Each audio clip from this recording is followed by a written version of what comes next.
Millions of years ago, long before humans walked the earth, a world of giants ruled every landscape. Dinosaurs of every shape and size dominated forests, deserts, and swamps, from towering predators to gentle herbivores. Their lives were shaped by fierce battles for survival, complex social interactions, and ever-changing climates. Some hunted in packs, others roamed alone, and countless species developed astonishing adaptations to thrive in a planet still forming its ecosystems. Exploring how these incredible creatures lived reveals a story of power, survival, and evolution that stretches across tens of millions of years, uncovering a prehistoric world both alien and astonishingly rich with life. Before we embark on this prehistoric adventure, tell us where you're watching from and what time it is for you. Share it in the comments below, and get ready to explore the incredible story of how dinosaurs lived on Earth during the prehistoric era.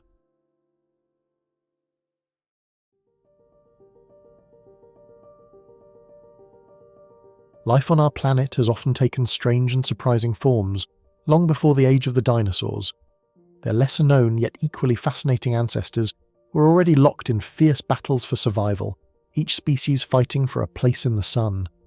During that time, creatures with the most unusual and almost unbelievable body shapes roamed the Earth. This was the Paleozoic era, a time of incredible experimentation in life forms, but it ended in catastrophe. The most massive extinction in Earth's history struck, wiping out 95% of all marine species and at least 70% of animals living on land. Only a few hardy species managed to survive this global disaster. Following this, the Mesozoic era began, a period dominated by the dinosaurs. These creatures were the ultimate survival machines, perfectly designed for their environments. For 160 million years they ruled the Earth, evolving extraordinary tools for hunting and defense, along with incredibly sharp and precise senses. They seemed unstoppable, destined to dominate all other living things forever, and yet, in a single, sudden moment, it all came to an end. This is the full story of life before the dinosaurs, the rise of these remarkable reptiles and their ultimate fall. How did dinosaurs come to occupy every corner of the planet, land, air, and water? How did life over millions of years follow its own mysterious rules to create such astonishing creatures? What made these reptiles so unique? Why did some grow to immense sizes, and why did none evolve into intelligent beings ruling the oceans or soaring through the skies? Finally, what truly happened on the last day of the dinosaurs? This is the history of dinosaurs, from their earliest ancestors to their final moments on Earth. The supercontinent Pangaea dramatically reshaped life on Earth. Its formation altered the climate, the plants, and the animals forever. This happened during the Permian period, often just called the Perm, which began 300 million years ago. The Permian marked the end of the Paleozoic era and lasted 47 million years, stretching all the way until the beginning of the Mesozoic era. During this time, two large land masses, Laurasia in the north and Gondwana in the south, collided to form the massive supercontinent of Pangaea. Surrounding it was the Panthalassic Ocean, a vast body of water that washed its shores. The joining of these continents caused profound changes to Earth's climate, its plants, and its animals. Before this collision, in the Carboniferous Period, the Earth had been warm and humid. Rivers, lakes, and swamps were everywhere. Giant forests of spore-bearing plants, ferns, and club mosses blanketed the land. Some trees had trunks over 1.5 meters in diameter, roughly 4 feet 9 inches, and could grow as tall as 10 meters, or 32 feet 8 inches. Even enormous mushrooms called prototaxites loomed through the misty swamps, sometimes towering higher than a 2-story building. The seas were filled with strange fish. Cartilaginous fish looked like living chimeras, and the distant ancestor of sharks, the Helicoprion, was particularly terrifying. This predator had a spiral-shaped lower jaw with 2 or 3 whorls of sharp teeth. Its body could reach 10 to 12 meters, roughly 39 feet, and the spiral of teeth alone measured almost 90 centimeters, or 2 feet 11 inches across. Despite its fearsome appearance, the Helicoprion could not crush hard shells, and fed only on soft prey like squid, krill, and shrimp.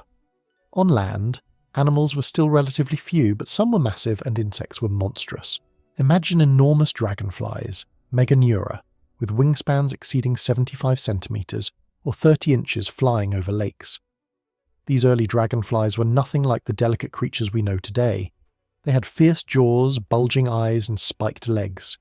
In the swamps, a giant relative of modern centipedes known as Arthropod prowled. Some insects grew more than 3 meters, or nearly 10 feet, long and consumed huge amounts of vegetation every year. They even preyed on small amphibians, tearing them apart with powerful jaws filled with sharp teeth. Why were these creatures so enormous? The air at that time contained 35% oxygen, almost 14% higher than today. Higher oxygen levels allowed insects' respiratory systems, networks of tiny tubes called tracheae, to deliver oxygen efficiently to their organs. If oxygen levels had been lower, these tubes could not have sustained such gigantic sizes. Scientists believe that if oxygen levels rose again, perhaps to 40%, insects could once again grow into enormous monsters. Dragonflies the size of small airplanes, and beetles the size of small tanks. Oxygen levels also affected animal size, though to a lesser extent. One theory suggests that higher oxygen helped larger animals supply more oxygen to their muscles and support rapid growth during embryonic development. However, with the start of the Permian, oxygen levels dropped, and the giant insects and other oversized species gradually shrank. This change did not happen overnight. It unfolded over millions of years. The creation of Pangaea also brought dramatic climate shifts. The Carboniferous world had been uniformly warm, but now Earth had distinct climate zones. The southern regions of Pangaea, including what is now India, Australia, and South America, were buried under massive ice sheets at the poles. Meanwhile, the interior of Pangaea became home to vast hot deserts, the largest deserts Earth had ever seen. Coastal areas remained moderate, buffered by the oceans, making the Permian climate more similar to ours than the previous Carboniferous or later Mesozoic climates. These climate changes devastated the old plant and animal life. Without swamps and marshes, spore-bearing plants like ferns and horsetails could no longer thrive. Instead, gymnosperms, plants such as ginkgo trees, conifers, and palm-like cycads with thick trunks and leafy crowns, rose to dominate the land. Animals also had to adapt to survive. Amphibians, which relied on moist, permeable skin, struggled in the drier air and could only survive in lakes and marshes, leading many species to extinction. Reptiles, on the other hand, thrived. Their tough, scaly skin allowed them to spread rapidly across the new supercontinent, taking advantage of the changed environment and reshaping life on Earth for millions of years to come. During the Permian period, reptiles became the dominant creatures on land, making up 53% of all four-limbed animals, compared to only 13% in the previous era. In the early days, most reptiles were small, similar in size to modern lizards, and they mainly fed on arthropods and worms. But as time passed, larger reptilian species appeared, preying on smaller animals. Many predators developed powerful jaws with strong teeth, perfectly designed for hunting. It seemed nothing could stop these reptiles from completely taking over the planet. Yet, a true disaster was looming, a catastrophe that would shake the Earth to its core. To understand the drama of the final days of the Permian, let us look at some of the remarkable creatures that lived before the end. One of the most successful predators of the time was the Dimetrodon, a 4-meter-long, 200-kilogram predator. It lived during the early Permian, roughly 295 to 272 million years ago. Its sharp teeth, a combination of incisors and serrated fangs, were perfect for tearing flesh. Despite looking reptile-like, Dimetrodon is actually more closely related to mammals than to modern reptiles, though it was not a direct ancestor of mammals. Dimetrodon's most striking feature was the massive sail on its back, formed by thick skin stretched over elongated vertebrae. This sail had multiple uses. It helped in mating displays, camouflage, swimming, and most importantly, regulating body temperature. Without the sail, a reptile's body would warm from 26 to 32 degrees Celsius in about 205 minutes. With the sail, it only took 80 minutes, giving Dimetrodon a head start in hunting early in the morning before other creatures were active. One common threat to Dimetrodon was the trappids, predatory amphibians about 80 centimetres, or roughly 2 feet 6 inches long. Although adapted for life on land, trapids were slow and could not hunt early because they needed time to warm their cold bodies.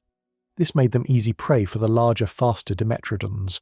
The hunt for food during the Permian was relentless. Another fearsome predator was the Gorgonopsia, a 3-metre-long ancestor of mammals that may have had partial fur covering its body. Gorgonopsia had saber-like fangs and a pineal third eye on top of its head, which functioned almost like a periscope, helping it hunt during dawn, the best time to strike. With a well-developed brain, excellent coordination, and long, powerful hindquarters, Gorgonopsia was fearless, capable of taking down even a 4-metre herbivorous Parasaurus peacefully feeding on tree bark. The hunting strategy of Gorgonopsia was methodical. It would leap onto its prey, bite off flesh, retreat, and then attack again repeatedly until the prey succumbed. Its sharp 15-centimetre dagger-like fangs could even pierce the bony armour of clumsy herbivores. Smaller predators also thrived. Codons, distant ancestors of mammals resembling otters, measured up to 60 centimetres, or roughly 1 foot 11 inches. Being warm-blooded and covered in fur, they were not dependent on temperature, and could hunt at night while larger predators rested. Hunting in packs, codons could target bigger animals, relying on sharp teeth and fangs to tear prey apart efficiently. In the deeper regions of Pangaea, theodons roamed in search of greener pastures. These reptiles resembled modern crocodiles and were ancestors of both crocodiles and eventually birds and dinosaurs. Some theodons could move on 2 legs at astonishing speeds. Travelling vast distances, they would encounter herbivorous ethers among the trees, slow, clumsy reptiles with shelled or spiked backs for protection against predators. Amphibious yums, on the other hand, were easy targets for hungry theodons. Then came the ultimate catastrophe, around 252 million years ago. Geological studies of Earth's layers revealed thick ash deposits, pointing to massive tectonic upheavals. After the continents Laurasia and Gondwana merged, their lithospheric plates continued to shift. The southern plates slid beneath the northern, forming enormous holes in the Earth's crust in what is now India and Siberia. From these fissures, scorching gases and molten magma erupted onto the surface. Lava, with temperatures between 1000 and 1200 degrees Celsius, 4 to 5 times hotter than a modern baking oven, obliterated everything in its path. Any codon caught in the flow of molten rock was instantly reduced to ashes in mere seconds. The Permian period ended not just with a change of species, but with a world-shaking disaster that paved the way for the rise of new life forms in the Mesozoic era. The reign of the Permian predators came to a fiery, catastrophic close. The eruption ignited the planet in a blazing fury, spreading so rapidly that no living creature could escape its reach. Rivers of molten magma surged across the land, and earthquakes shook the ground with terrifying force. Towering tsunamis swept across the oceans, drowning countless animals, including dimetrodons and other creatures that had once thrived in the lush oases. If we imagine, perhaps Theodon and Eocursor were fortunate. Magma and fire never reached their sanctuary, yet even then, danger was all around. The earth trembled with violent quakes, and dust storms choked the skies. Time was running out, and doom hung over every living thing. The eruptions unleashed enormous amounts of methane and carbon dioxide into the atmosphere, heating the planet by at least 2 to 3 degrees Celsius. Frozen methane trapped in the oceans melted and poured into the air, adding another 5 degrees Celsius of warming. The rising heat caused all water to evaporate, drying rivers, lakes, and seas. Even the once green oasis, home to early dinosaur ancestors, turned brown and withered. Most animals perished. The survivors were forced to flee, searching endlessly for habitable land, but there was little to find. The world had become a barren desert.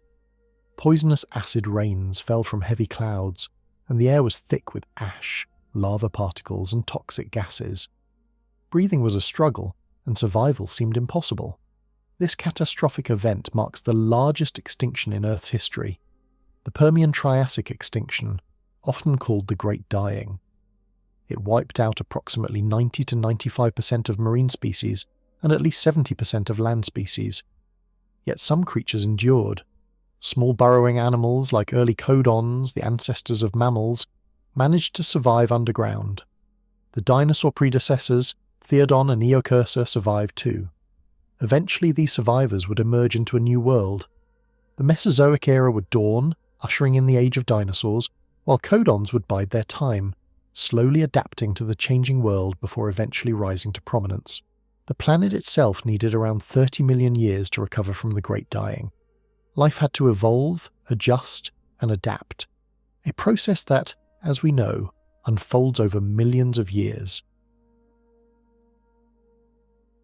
The Mesozoic era was one of the most extraordinary chapters in Earth's long history. It lasted for nearly 186 million years, stretching from about 252 million years ago to about 66 million years ago. This vast span of time is divided into three great periods: the Triassic, the Jurassic, and the Cretaceous. Together, these ages shaped the planet into something that began to resemble the world we know today. The Mesozoic is often called the Age of Reptiles because reptiles ruled both land and sea.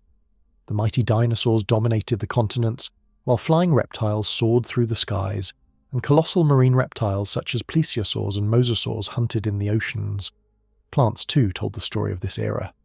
Ancient gymnosperms like cycads, towering Araucaria conifers, and hardy ginkgo trees covered much of the land, while flowering plants appeared later and eventually spread widely.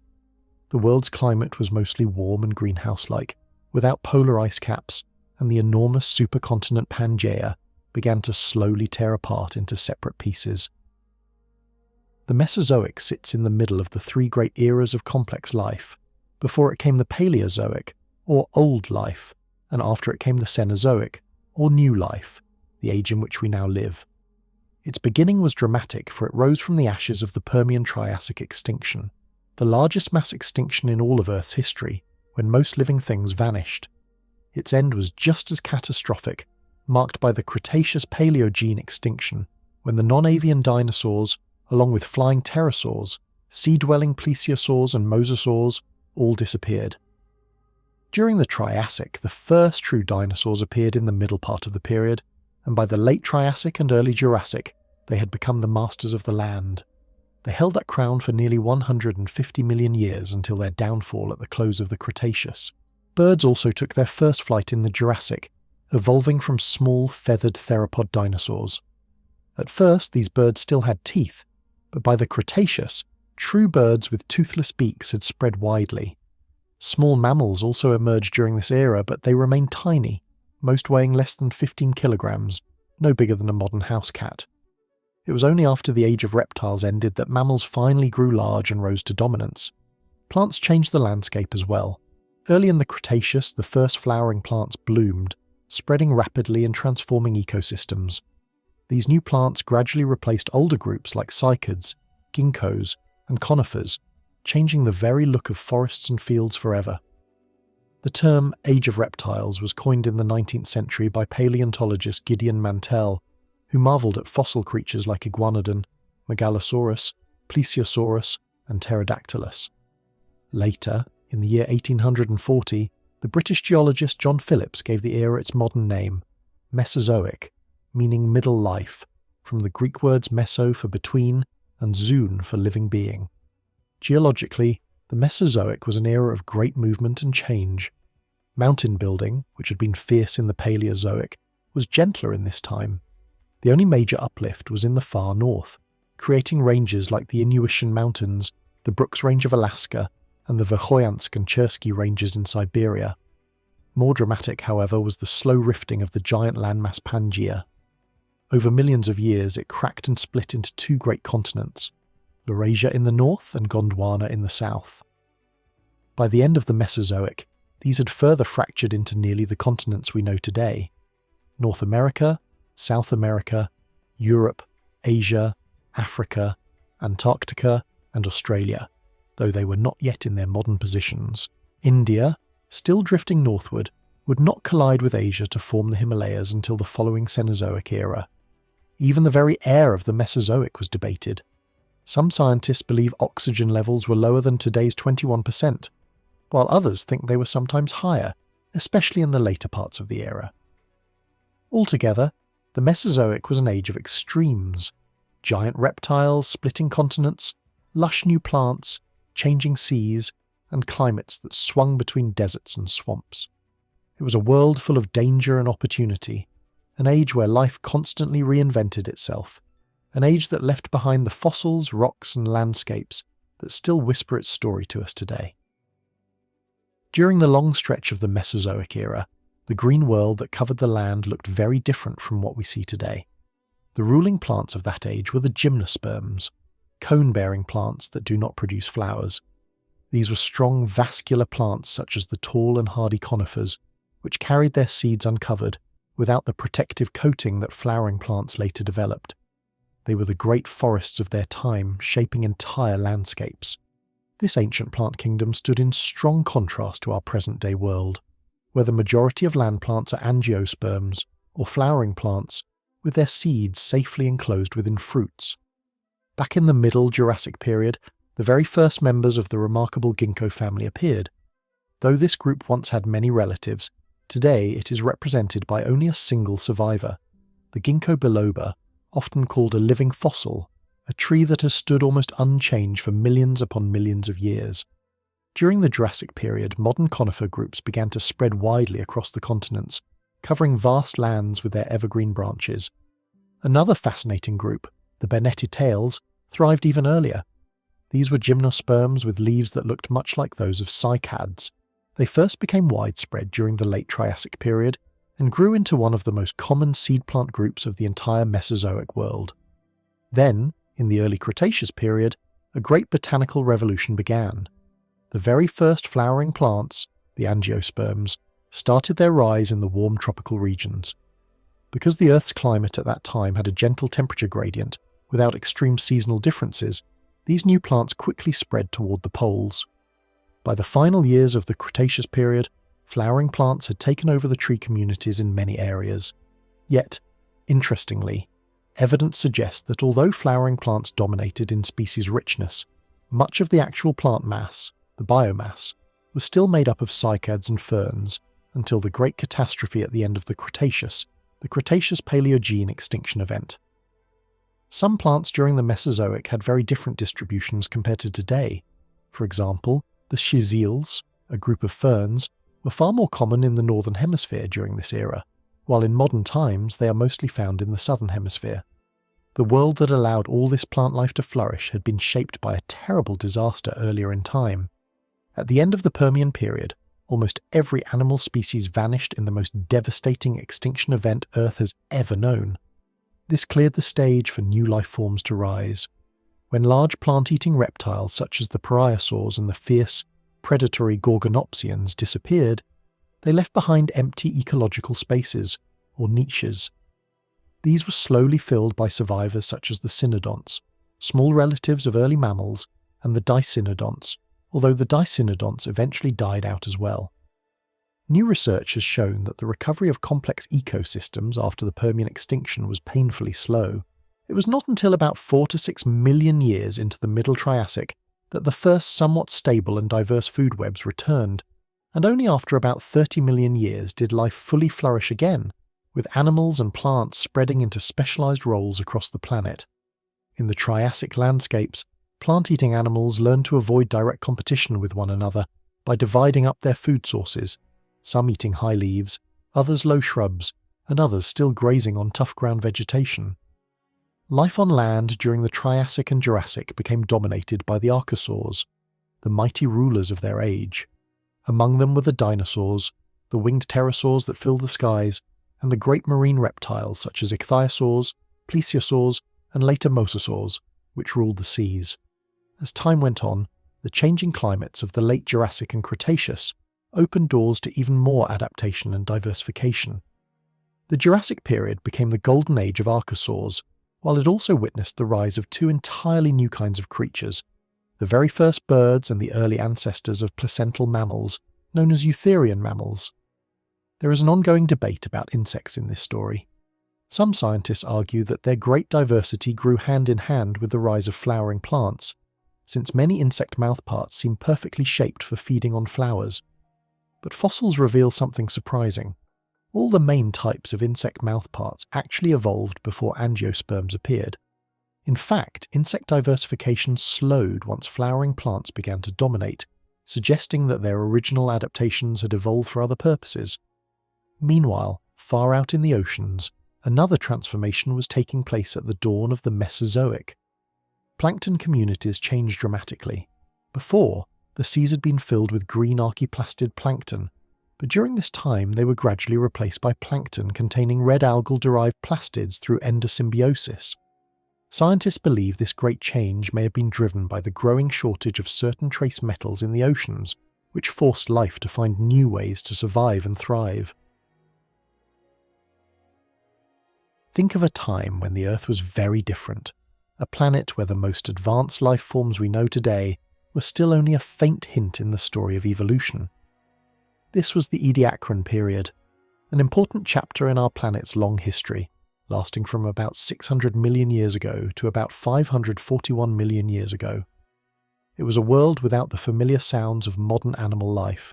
No birds calling, no leaves rustling from tall trees, no insects buzzing, and no roar of great hunters.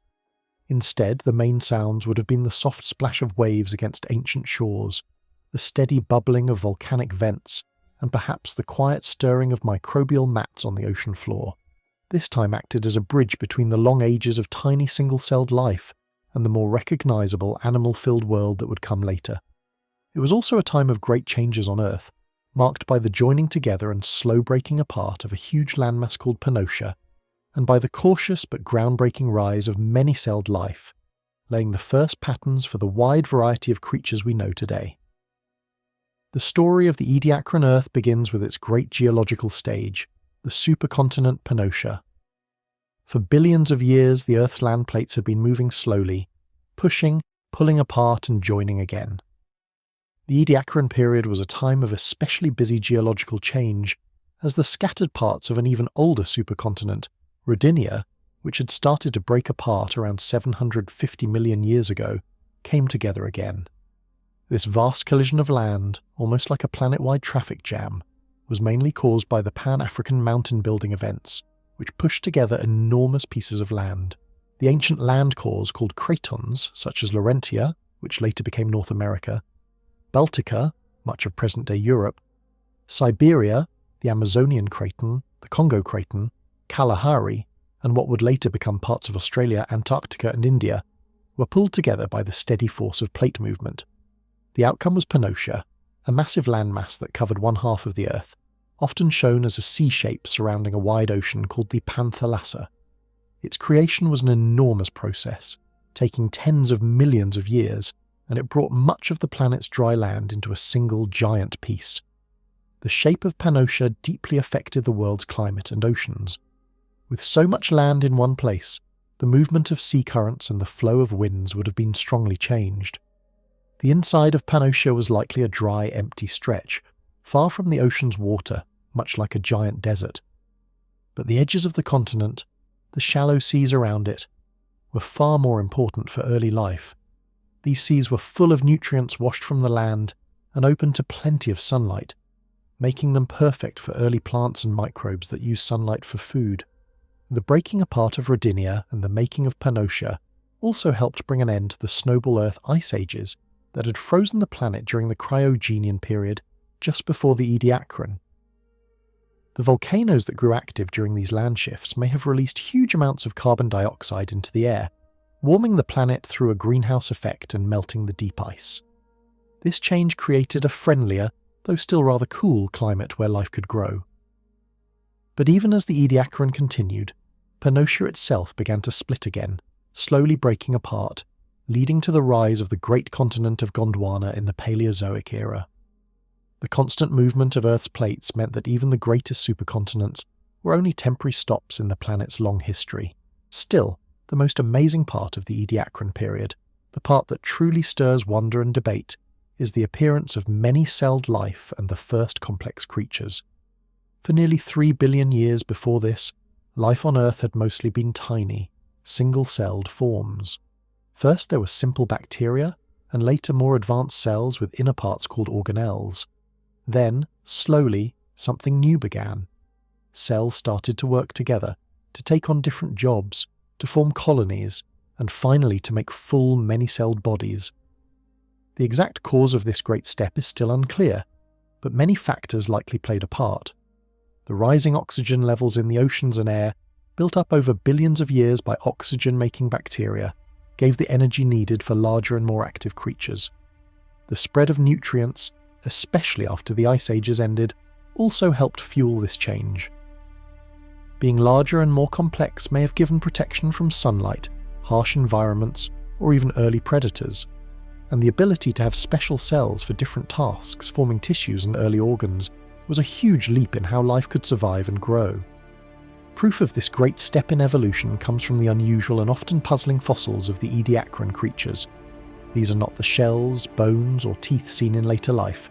Instead, they are faint shapes, moulds, and marks of soft-bodied beings preserved in ancient rock. First found in the Ediacara Hills of South Australia, and later in many places across the world like Namibia, Canada, and Russia, these fossils show a very different kind of life, unlike anything before or since. Most were fixed to the ocean floor. Many looked like fronds, discs, or quilted shapes, often with strange branching patterns. They had no mouths, no stomachs, and no clear way to move. Scientists argued for years about what they were: early animals, giant single-celled creatures, fungi, lichens, or even an entirely separate group of life that vanished before the Cambrian explosion of new species. Some even suggested the name Vendobionta for them, seeing them as a unique line of life that appeared for a time and then disappeared. Some of the most famous Ediacaran creatures include Dickinsonia, a flat oval ribbed form that grew very large, some over 1 meter long. Its growth pattern suggests a repeated building of parts, but exactly what it was remains uncertain. Was it an animal, a giant amoeba, or something else? Recent chemical studies on Dickinsonia fossils show strong signs it was indeed an animal, making it the oldest confirmed animal known. Another was Sprigina, a creature that showed hints of a head, a segmented body, and two-sided balance, leading some to think it might have been an early arthropod or a step toward trilobites, though this is still argued. Its body shape is important because most later animals share this two-sided form. Kimberella, another remarkable Ediacaran, left not only body marks but also scratches on the seafloor, showing that it could crawl slowly, much like a slug. These tracks suggest it had a simple stomach and may have grazed on microbial mats, making it one of the earliest creatures with a digestive system. This ability to move and feed was a key step toward the more active animals that would appear later. Perhaps the strangest were the rangermorphs, like Charnia and Charnia discus. These frond-like forms, shaped like ferns or soft quilts, attached to the seafloor and probably absorbed food directly from the water, much like modern sponges or fungi. They had no mouth or stomach and lived in deep water, away from strong currents. Their unusual fractal branching, where each small branch looked like a tiny version of the whole, makes them very unique. They do not fit into any modern animal group and may represent a failed line of life that eventually died out. Another odd form, Troibrachyddium, showed a 3-part symmetry, unlike the 2-part or 5-part balance common in later creatures, proving again how experimental Ediacaran life truly was. The Ediacaran world, sometimes poetically called the Garden of Ediacara, is often imagined as a calm and peaceful place, very different from the competitive ecosystems we know today. During this time, there were no fierce hunters, no snapping jaws, no claws or teeth, and no complex eyes watching for prey. The creatures of the Ediacaran period lived soft and fragile lives, without bones or shells to protect them. Many of them were rooted in place or moved only very slowly, feeding quietly on blankets of microbes that coated the seafloor, or by absorbing nutrients directly from the surrounding water. This was an age of stillness and gentle rhythms, where life unfolded at a slow pace. The organisms of this time shaped an ecosystem that was quiet and unhurried, unlike the busy, competitive and dangerous world that would come later. Their delicate, squishy bodies, lacking skeletons or armour, reveal a chapter of Earth's story when the constant pressure of predators had not yet appeared. This absence of danger allowed them to thrive in ways that would later become impossible. It is precisely this lack of predators that makes the creatures of the Ediacaran period so different from those that followed during the Cambrian explosion. When large, fast-moving hunters finally arrived in the early Cambrian, they placed tremendous pressure on these vulnerable forms of life. Unable to defend themselves or keep up with the new pace of evolution, many Ediacaran creatures disappeared, leaving room for stronger and more active animals to rise. Still, the Ediacaran organisms were extraordinary in their own right. Compared to the tiny, simple microbes that had dominated the Earth for billions of years, these were revolutionary beings. They were the first large, multicellular and complex life forms on our planet. Yet, despite their importance, they represent only one small branch of the great evolutionary tree. Many of their unique body shapes and ways of life did not give rise to the animals we know today. Instead, they stand as a lost world of living experiments, an evolutionary trial that thrived for its time but eventually faded away. The shift from the Ediacaran period to the Cambrian period, roughly 541 million years ago, was not gentle. It was a dramatic turning point in Earth's history, often described as the Ediacaran-Cambrian boundary event. This upheaval was shaped by great changes in the environment, including the breakup of the ancient supercontinent called Pannotia, and the sudden appearance of new, faster and more aggressive animals that competed for space and food. Together, these forces likely brought about the end of the Ediacaran world, yet their story is far from meaningless. The Ediacaran period marked a great threshold in the history of life, the time when the first truly large and complex creatures appeared. It set the stage for the astonishing diversity of animals that exploded during the Cambrian period. Though quiet compared to what came after, the Ediacaran was a time of breathtaking invention, of daring biological experiments that spanned the entire planet.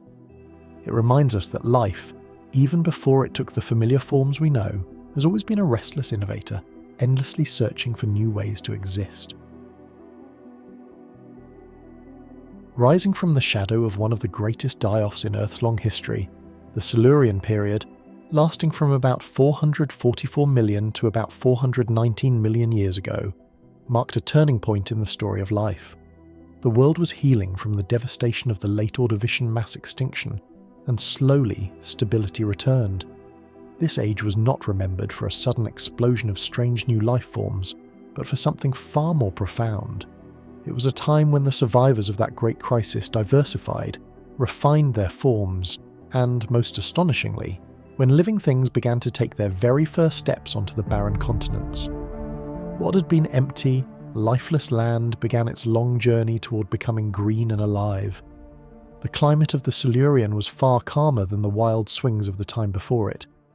At the end of the Ordovician, enormous glaciers had gripped the supercontinent of Gondwana, plunging much of the planet into an icy state. But during the Silurian, those glaciers melted. The world warmed, and the oceans swelled as meltwater poured back into them. Sea levels rose high, covering much of the continents with warm, shallow seas. These broad, sunlit waters were perfect for new life to flourish. For the first time in many millions of years, the climate was steady. No massive ice ages, no deadly freezes, just warmth and stability.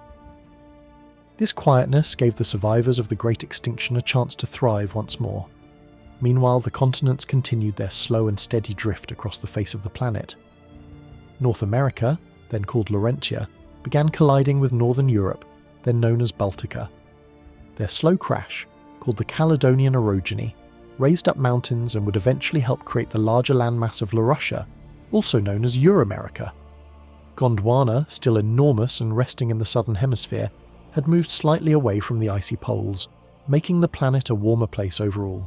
These shifting lands shaped the oceans, building new seaways and shallow marine shelves where rich ecosystems could bloom. The oceans themselves were the stage for a grand recovery.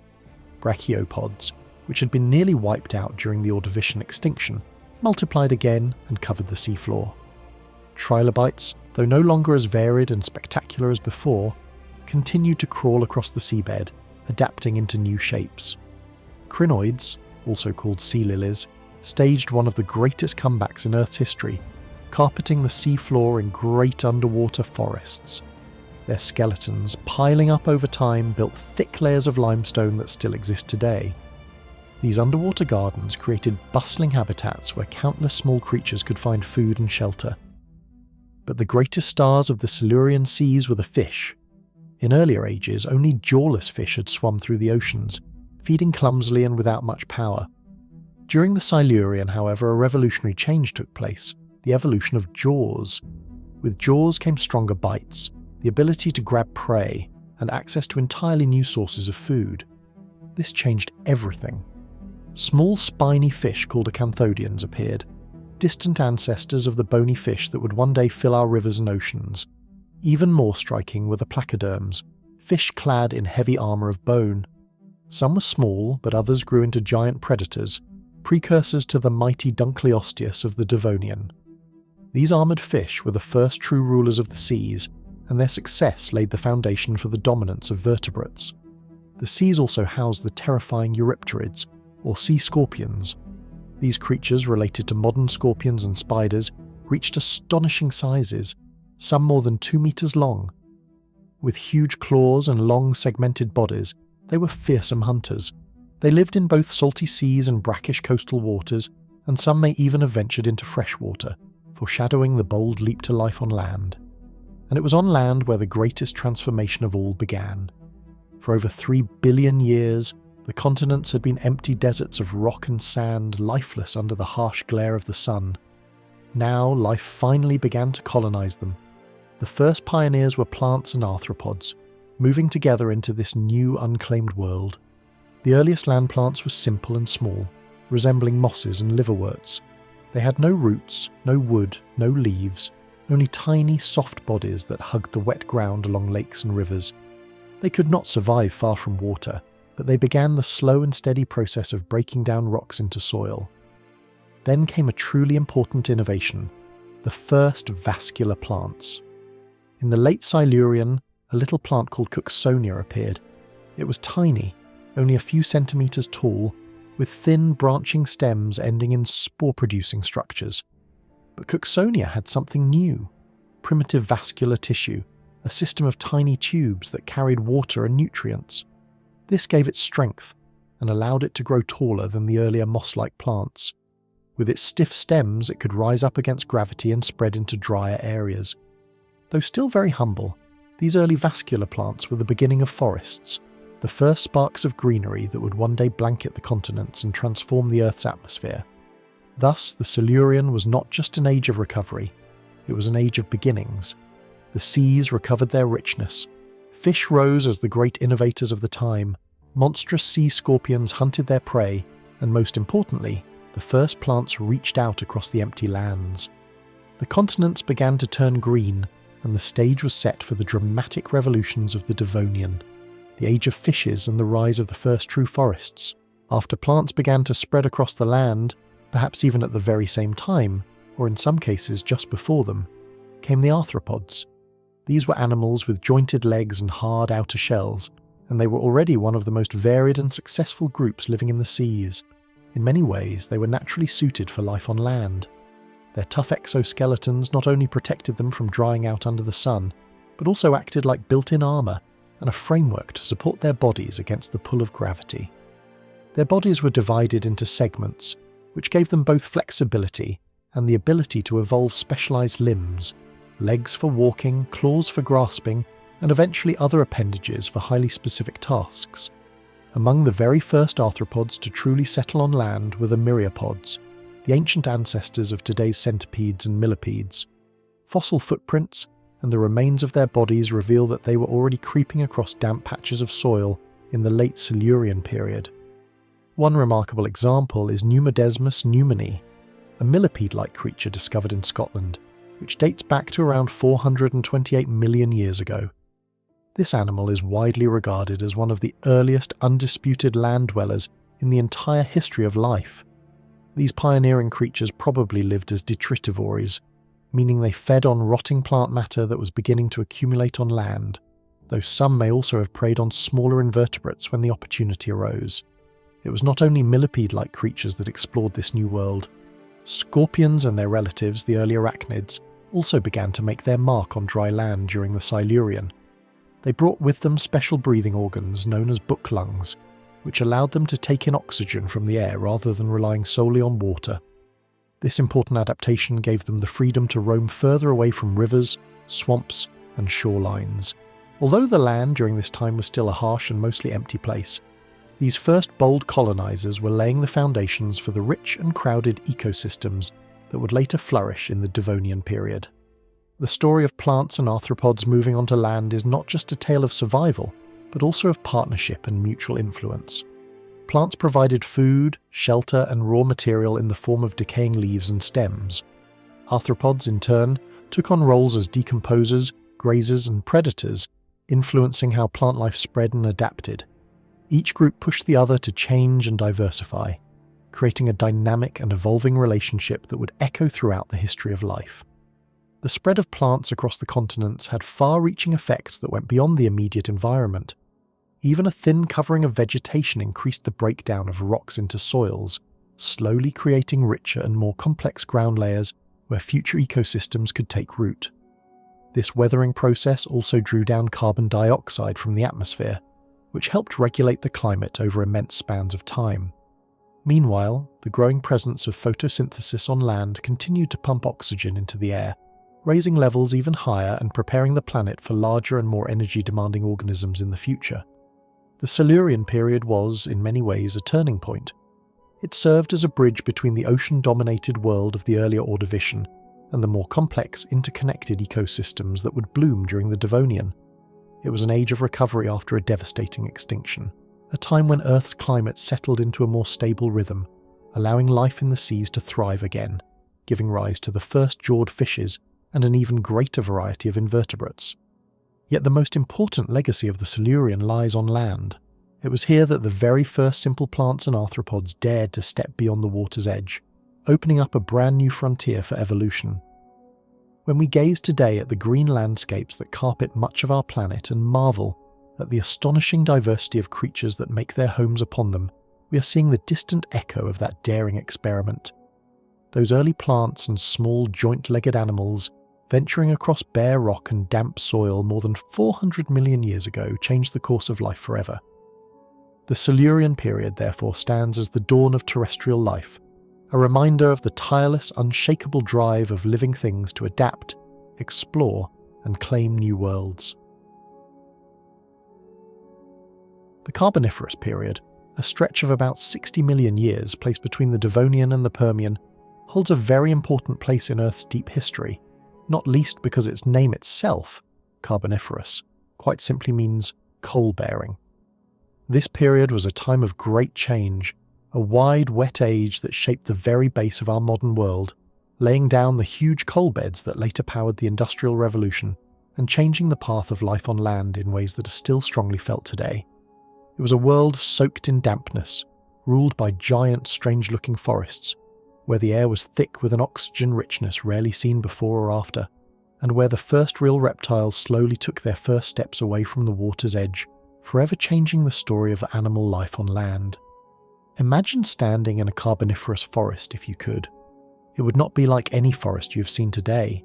The air would be heavy, damp, and still, except for the swaying of huge plant fronds and the buzzing of giant insects.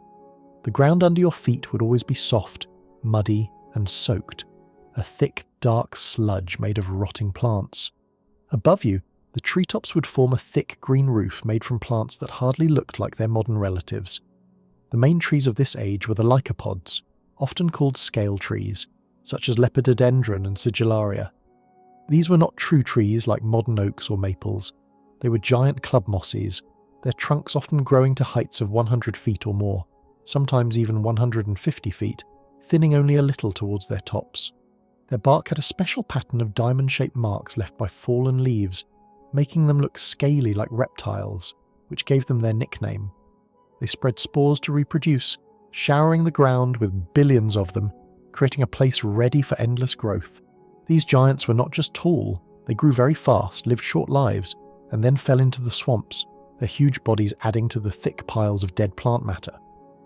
Mixed among these towering lycopods were the tree ferns, which added to the many layers of treetops and the thick lower growth. Though not as tall as the scale trees, they still made a big share of the plant life, their fronds building a lush, almost impossible to pass jungle. Then there were the calamites, giant horsetails that could grow to 20 or 30 feet tall, looking like enormous bamboo stalks, thriving in the always wet edges of the swamps. These plants, along with the first conifers and seed ferns that were starting to appear, made up very thick, spreading forests, especially around the equator.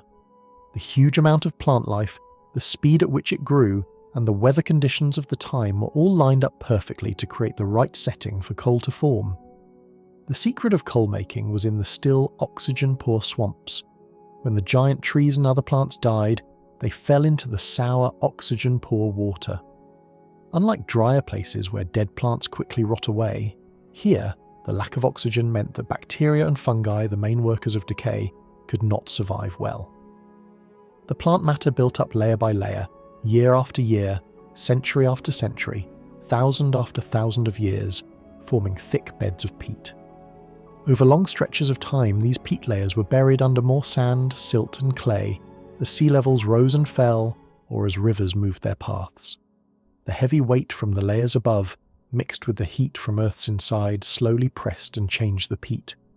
First, it became lignite, a soft brown coal. With more burial, weight and heat, it turned into subbituminous coal, then into bituminous coal, and finally, in some places, into anthracite, the hardest and most carbon-filled coal. The Carboniferous period was simply unmatched in its gift of coal to Earth. A large share of the world's useful coal beds today come directly from these ancient spreading swamps. The results of this huge build-up of plant life were worldwide and very far-reaching. One of the biggest changes was a strong shift in Earth's air. As huge amounts of carbon from the air were locked away in plants and then buried as coal, the level of carbon dioxide in the air dropped. At the same time, photosynthesis, the process by which plants turn carbon dioxide into food and release oxygen, was happening at an unmatched rate. This caused oxygen in the air to rise to 35% or even more, much higher than the 21% we breathe today. This oxygen-rich air deeply shaped the life of that time. Perhaps the most striking result of the oxygen boom was the growth of giant insects. In a world full of oxygen, insects, which breathe through tubes called tracheae that carry oxygen straight into their bodies, were able to grow to truly huge sizes. Imagine dragonflies with wings as wide as 2 feet, creatures like Meganura, flying through the damp air. These were not just large, they were flying hunters of great strength. Other crawling animals also reached giant sizes. The millipede-like Arthropod, though not able to fly, could grow to more than 6 feet long, moving quickly through the forest floor. This high oxygen level allowed easier breathing, letting these animals grow much larger than their modern relatives. For anything that breathed oxygen, the Carboniferous was like an oxygen bath, making possible levels of activity and growth that today's air could not support. While the skies became the home of giant insects, the land saw another great leap in life, the rise of the first real reptiles. Before the Carboniferous, land animals with backbones were mostly amphibians, creatures that, even though they lived on land, still had to return to water to lay their eggs. Their eggs, like those of frogs today, had to stay in water so they would not dry out. This need limited where they could live and stopped them from using drier places. The Carboniferous changed all this with the amniotic egg. This new kind of egg was like a small protected pond, with a hard shell, special layers to stop water loss and help breathing, and a yolk sac to feed the baby inside. It was, in truth, a pond in a shell, letting animals with backbones live and reproduce fully on land. The earliest known reptile, Hylonomus, a small lizard-like animal, is a clear example of these early land settlers. Found fossilized inside the empty trunks of lycopod trees, it showed the new places opening up as parts of the Carboniferous grew drier. These early reptiles had several changes that helped them live fully on land. Their skin, covered in scales, dried out less than the skin of amphibians.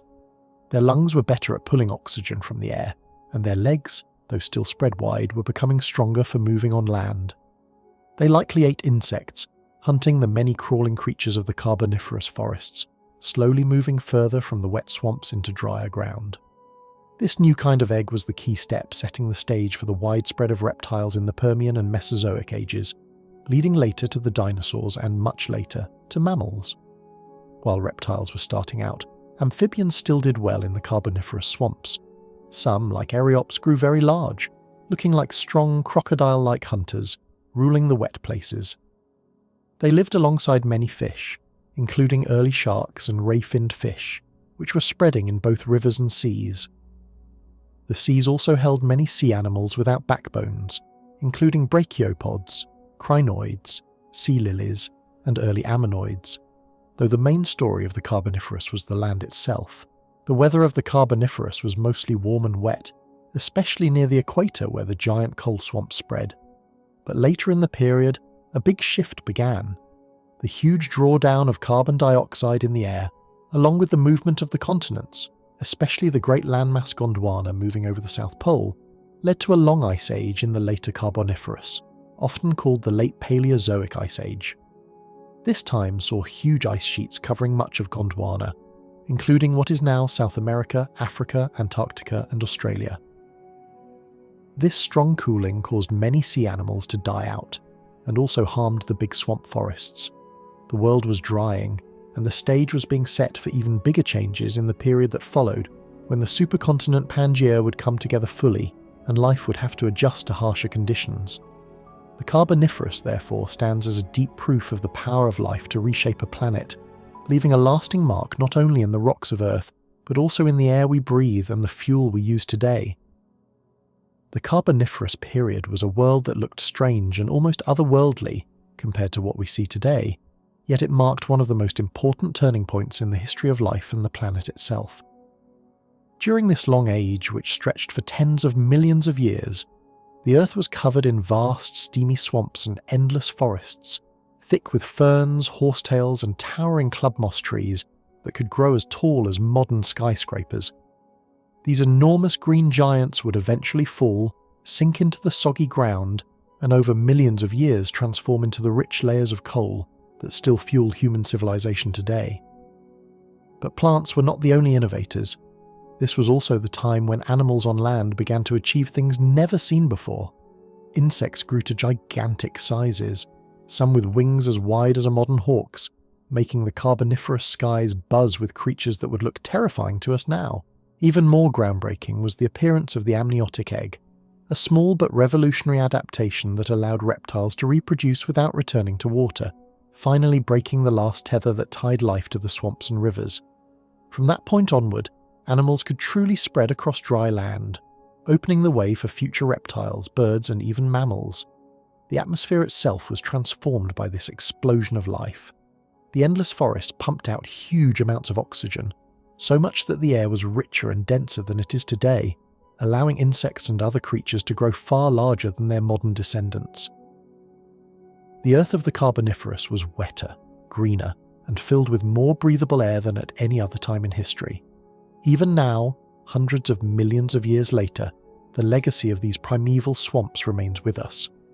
Every time coal is burned to light a city, power a machine, or warm a home, it is a reminder of that ancient green world, a world where life was rewriting the rules, reshaping the land, the air, and the very future of the planet.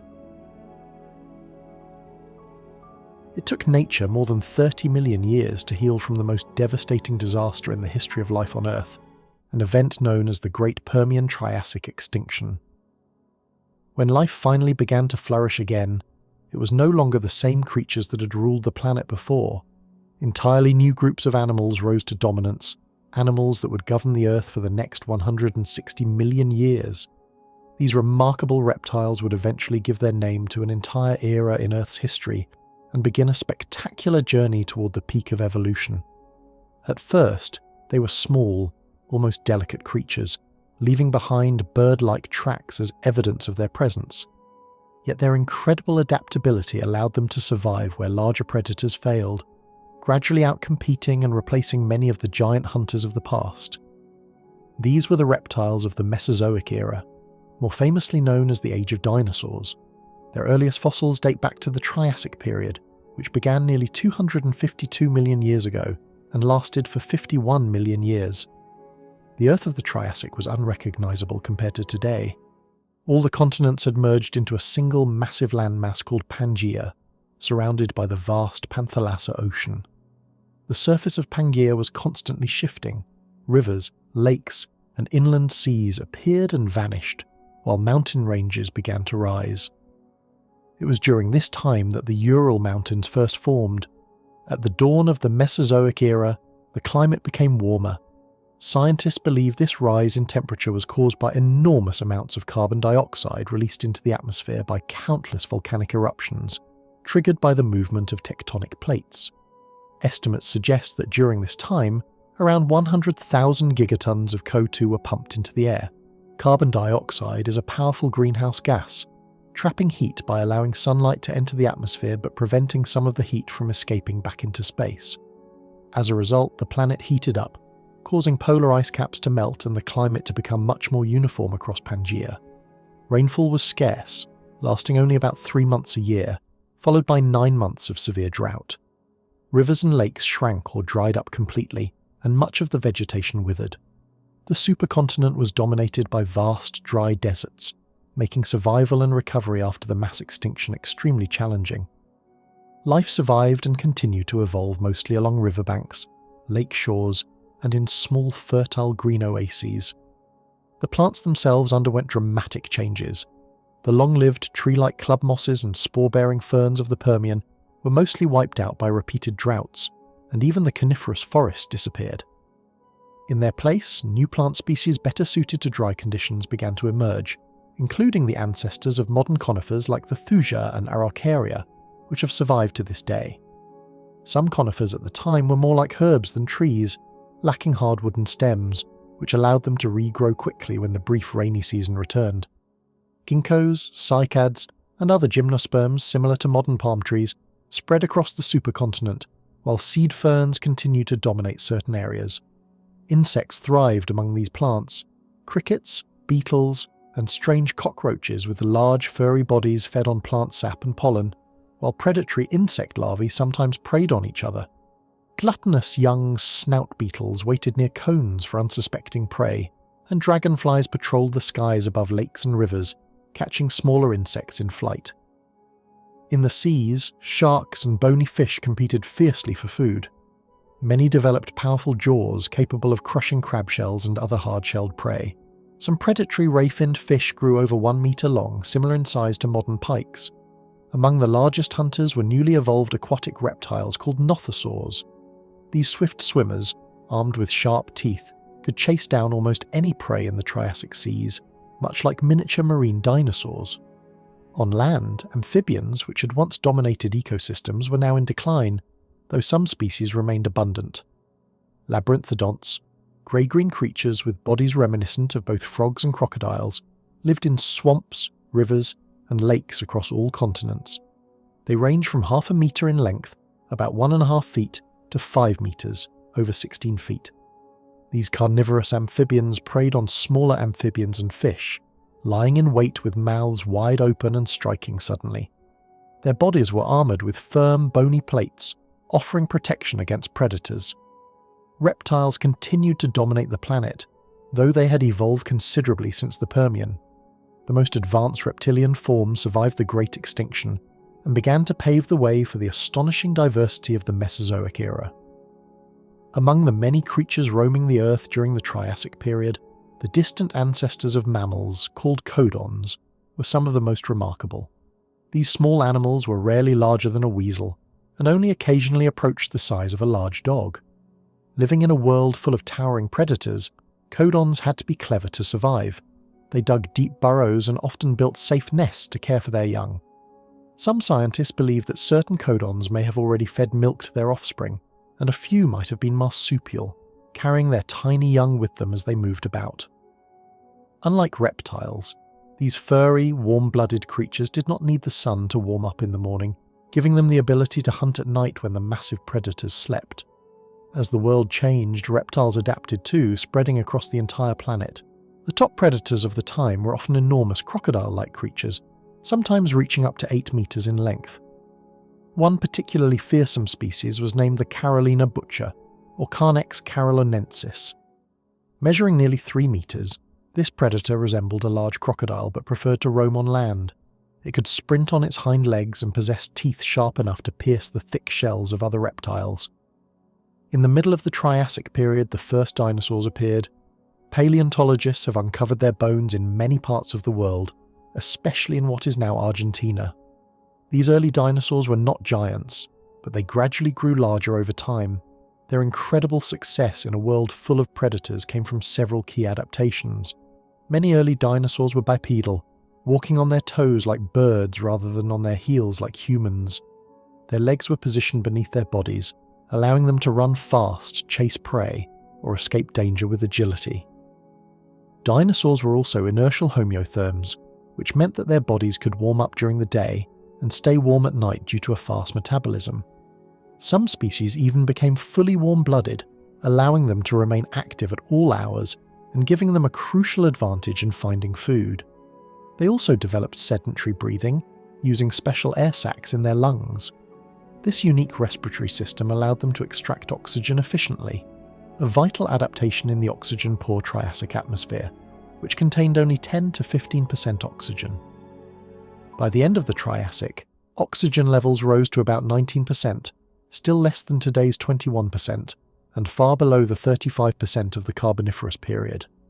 The dinosaurs' scaly, water-repellent skin helped protect them from dehydration and attacks by other predators. Their eggs had thick shells, which meant that more young survived compared to other reptiles.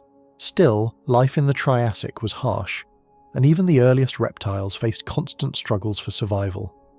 Around what is now South Carolina, about 200 million years ago, the rainy season could last up to 9 months, turning small lakes into vast wetlands. These waters attracted countless animals, both predators and prey. Enormous 5-meter crocodile-like creatures splashed in the ponds, hunting fish and smaller reptiles. Large carnivorous dinosaurs such as the Gorosaurus would also visit these water sources. The largest carnivores of the Triassic could grow to over 5 meters, or 16 feet 4 inches, long and weigh around 150 kilograms, hunting small animals near lakes and rivers.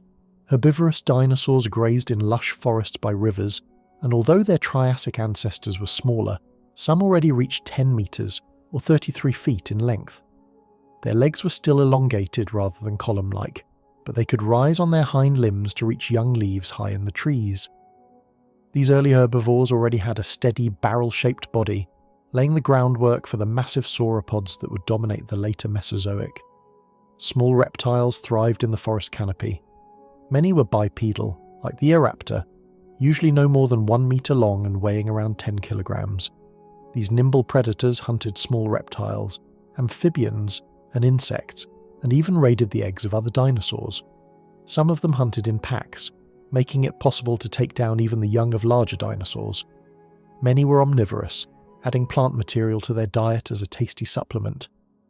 Meanwhile, codons, the distant ancestors of future mammals, likely spent their days tucked safely inside deep burrows, carefully guarding their young. Some species, like Cogneus, had already grown quite large, about the size of a big dog. With broad jaws and sharp teeth, these creatures could certainly defend themselves, though they likely preferred to hunt under the cover of night, staying hidden from the enormous predators that roamed the land. Being warm-blooded, the night's chill was no problem for them, allowing them to move and hunt freely even after the sun had set. During the rainy season, life was plentiful. Water bodies teemed with fish, amphibians thrived, and insects buzzed around abundantly, keeping all the animals well fed and satisfied. But as the rains ended and water levels dropped, many smaller creatures struggled to survive. Fish dwindled in shallow pools, amphibians became scarce near the shores, and even the voracious crocodilomorphs found it difficult to find food. Yet predators always had opportunities. A careless young reptile wandering too far from a flock of small dinosaurs could easily become a crocodilomorph's dinner. Large dinosaurs too likely saw smaller dinosaurs as potential prey. Still, small dinosaurs like the early raptors probably did not starve. They could rely on the remaining insects and amphibians near the shrinking water sources. For the enormous herbivorous dinosaurs, the dry season was particularly harsh. Tree-like plants dried up completely, leaving giants like Rasur with little choice but to migrate in search of surviving forests. Many of these large creatures were equipped with spikes and plates on their skin, which helped reduce moisture loss during the relentless drought. When food became extremely scarce, even top predators sometimes turned on each other. If a crocodilomorph confronted a large predatory dinosaur, paleontologists believed the dinosaur would usually win. Ancient reptiles were more agile than crocodilomorphs, and scavenging was common. Smaller predators often got leftovers after the larger predators had their bloody feasts. With the arrival of the next rainy season, life revived. Dinosaurs that had survived the drought returned to lakes and rivers, resuming their routines of foraging and nesting. It was through these cycles of struggle and survival that dinosaurs grew stronger, dominating the Earth's landscapes. Yet it was probably a massive global catastrophe that truly allowed them to flourish. About 169 million years ago, the Triassic-Jurassic extinction reshaped life on the planet. Scientists still debate its exact cause. Some suggest massive volcanic activity, triggered by the breakup of the supercontinent Pangaea, released enormous amounts of carbon dioxide into the atmosphere, creating a greenhouse effect and drastic climate change. Others believe that cooling events, including the formation of ice caps near the poles and high mountains, may have triggered an ice age, freezing oceans and disrupting ecosystems. Another possibility is that a giant asteroid struck Earth, though no confirmed crater has been found. Millions of years of erosion and ocean activity may have erased it. Whatever the cause, this extinction wiped out roughly half of all land animals, opening up countless ecological niches. Dinosaurs, adaptable and resilient, seized these opportunities, strengthening their hold on the planet and shaping the evolutionary landscape for millions of years to come. The Jurassic Period, also called the Jura, is one of the most fascinating chapters in Earth's long history. Thanks to movies like Jurassic Park, many people picture a world filled only with massive predators like Tyrannosaurus rex. In reality, life during this era was far more diverse and complex. Although the Jurassic is often called the Age of Reptiles, there were countless other creatures sharing the planet with them. The Jurassic Period was the second era of the Mesozoic, and it was both long and intricate. It began approximately 211 million years ago and lasted for around 56 million years. Its name comes from the Jura Mountains in Switzerland and France, where fossils from this period were first discovered and studied. Scientists divide the Jurassic into three main stages. The first, known as the Lower Jurassic, lasted from about 203 million years ago to 174 million years ago.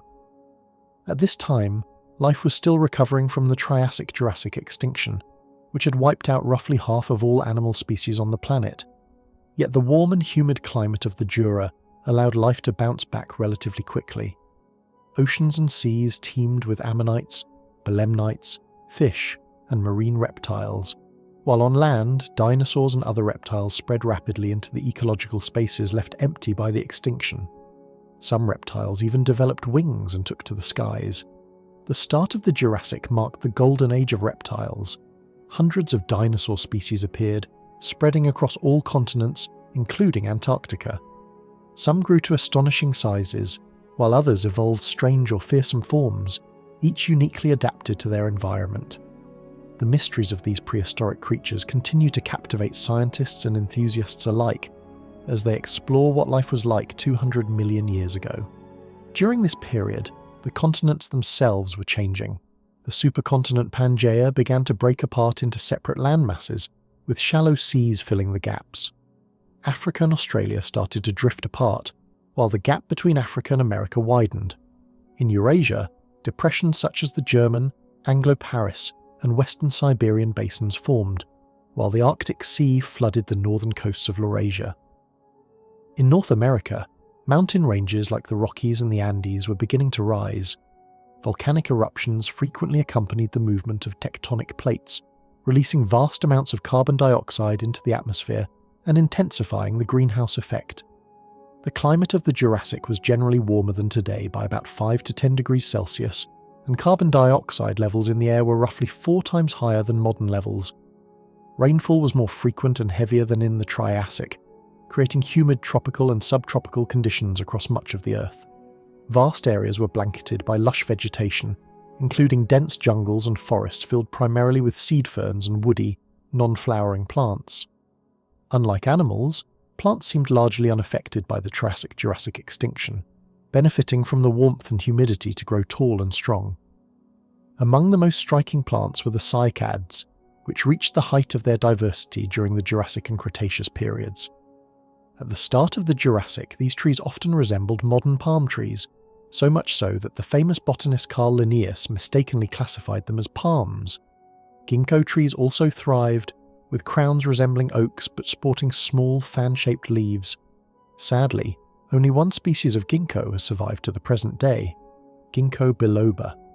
Cycads and ginkgos coexisted with prehistoric conifers that bore a striking resemblance to modern yews, pines, and cypresses.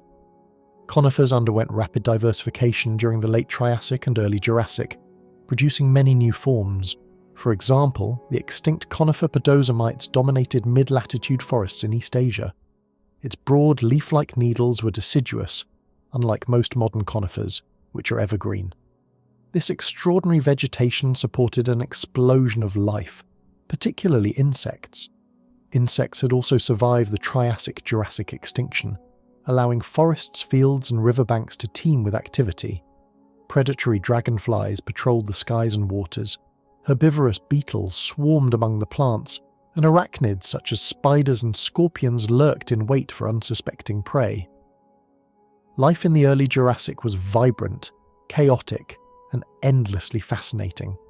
A world in which both plants and animals thrived in ways that continue to inspire wonder today. At the very end of the Triassic period and the beginning of the Jurassic, something delicate and fleeting first appeared in the skies, the earliest butterflies. But do not imagine the colourful, graceful butterflies we enjoy today. They were pale, modest shadows of their future beauty.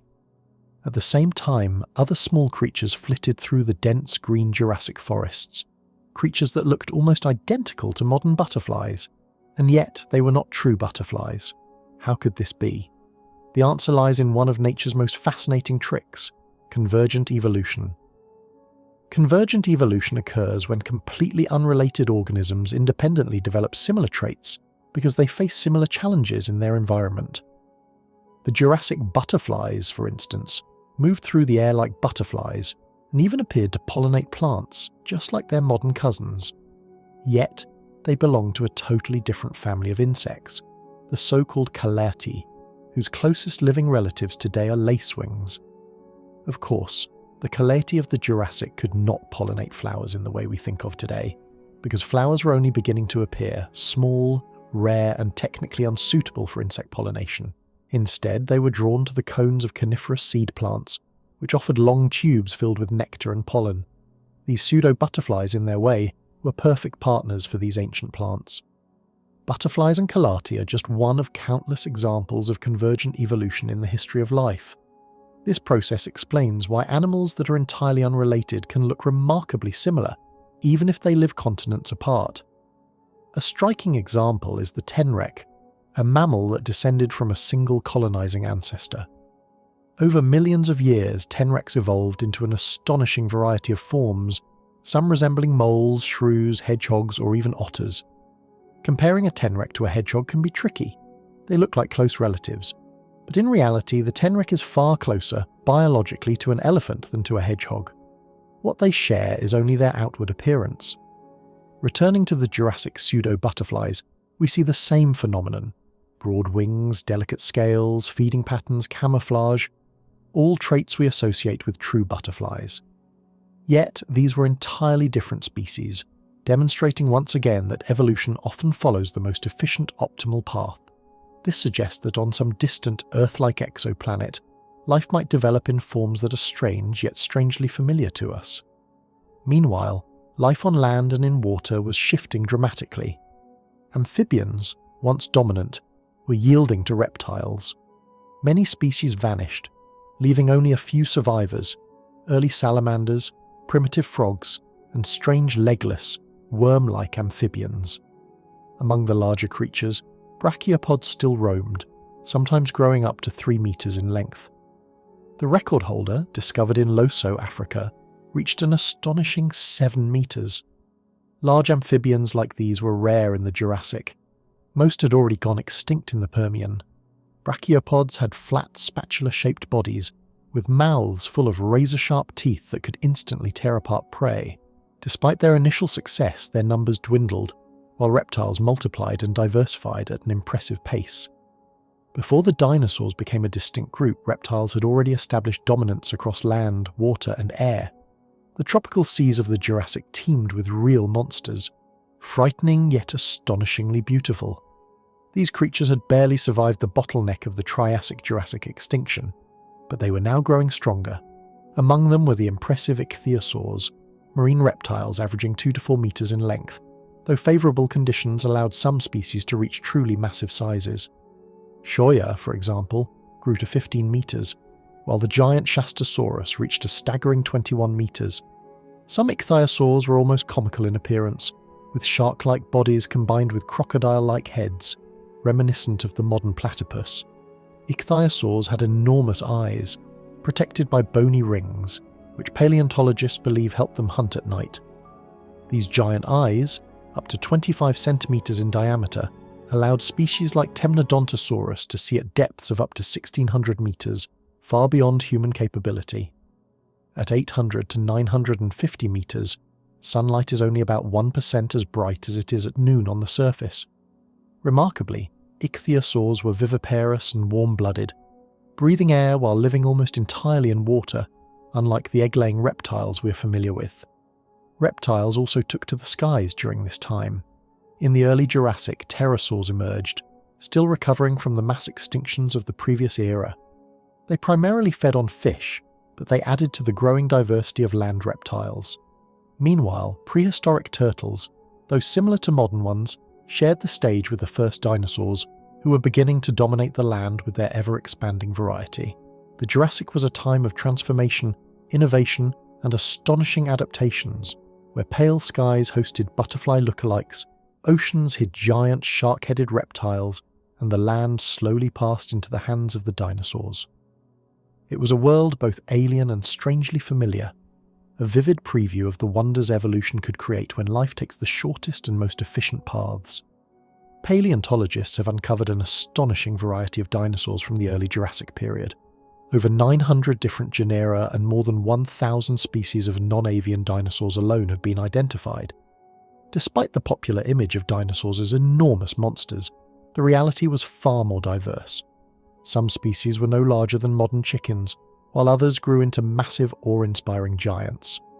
Most dinosaurs were carnivorous, actively hunting for their prey, but some were herbivores, slowly trudging through forests, shaking the ground with each step as they nibbled at every plant in sight. At the very start of the Jurassic, roughly between 82.7 million and 74.1 million years ago, interesting dinosaurs roamed the area that is now Zimbabwe. One remarkable discovery was Volcanodon, found in 1969 on a small island in the Cuba Reservoir. For decades, it was considered the earliest known sauropod and remains one of the most primitive members of this group.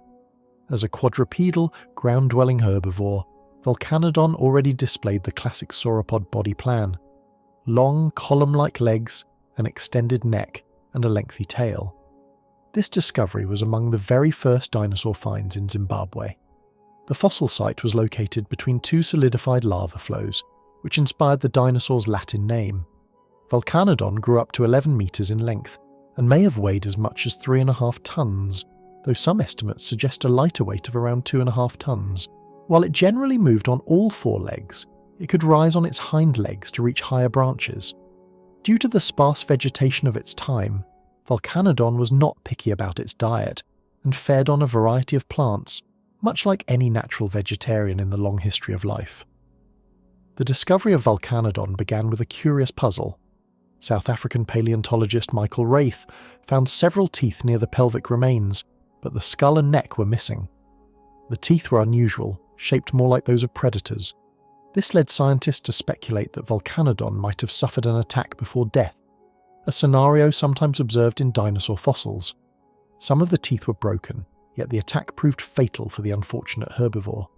To understand the diversity of early Jurassic predators, we must travel across time and space to Laurasia, the landmass that would later become North America. Here lived Dilophosaurus, in the region now known as Arizona, between 199 million and 198 million years ago. This agile predator was fast, clever, and deadly, hunting herbivorous dinosaurs. Its name comes from Greek, meaning two-crested lizard, inspired by the unique pair of flat semicircular ridges on its skull. These crests likely played a role in mating displays, similar to the combs of modern roosters or the crests on certain lizards. Dilophosaurus could reach a body length of 7 meters, a height of 2 meters, and weigh up to 400 kilograms. At the beginning of the Jurassic, these dimensions made it an apex predator, sometimes described as an early Jurassic equivalent of a T-Rex. It could threaten nearly any local animal, although some herbivores, like Celadiosaurus, could only be hunted in pairs or groups. Dilophosaurus's narrow jaws and long blade-like teeth suggest it preferred small animals, using its size, speed, and agility to capture even tiny, quick dinosaurs such as Scutellosaurus. Fossil evidence also indicates that its diet could include fish, other aquatic creatures, or even carrion when larger prey was scarce. Another fascinating early dinosaur predator was Coelophysis, a small, slender bipedal carnivore. Its name, derived from Greek, means hollow form, a reference to its lightweight skeleton with hollow limb bones. Coelophysis lived in the late Triassic and early Jurassic, roughly between 228 million and 200 million years ago. It was especially common in North America, including present-day New Mexico, as well as in South Africa and Zimbabwe. Coelophysis grew up to 3 meters long, stood about 1 meter tall, and weighed around 30 kilograms. Its teeth were sharp, curved backward, and serrated, perfect for slicing through meat. Unlike larger Jurassic predators, Coelophysis hunted smaller prey and sometimes attacked in groups, a strategy that allowed this relatively small predator to thrive in a world dominated by giants. Together, these dinosaurs paint a vivid picture of early Jurassic life, a time of immense diversity, fascinating adaptations, and constant survival challenges.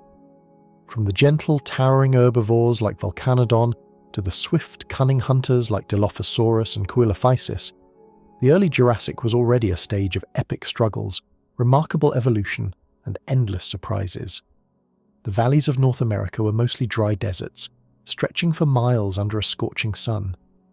Yet amidst this harsh landscape, small green oases dotted the uplands, hills, and mountain forests.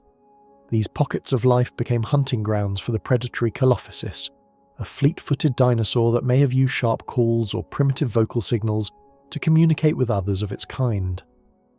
Evidence suggests these dinosaurs were capable of rudimentary hunting strategies. They could encircle a larger herbivorous dinosaur and attack together, showing a level of coordination rare for creatures of that time. Despite their ability to hunt in packs, Coelophysis primarily ate smaller animals, reptiles, and lizards. Fossils of their prey are often found alongside Coelophysis skeletons, giving paleontologists clues about their diet. A curious historical note: for a long time, until the early 2000s, scientists believed Coelophysis practiced cannibalism. This theory arose from fossils discovered at Ghost Ranch in New Mexico, where the remains of what were thought to be young Coelophysis were found in the stomachs of adults. Later research revealed that these cubs were actually a different species called Hesperosaurus, clearing up the misunderstanding. Today, Coelophysis is one of the most studied theropods from the Triassic and Jurassic, thanks to the many well-preserved skeletons found at Ghost Ranch. The site itself has a somewhat eerie reputation, as it contains what looks like a cemetery of Coelophysis fossils. While the exact reason so many died there is still unclear, the area is also rich in fossils of other dinosaurs and crocodilian species.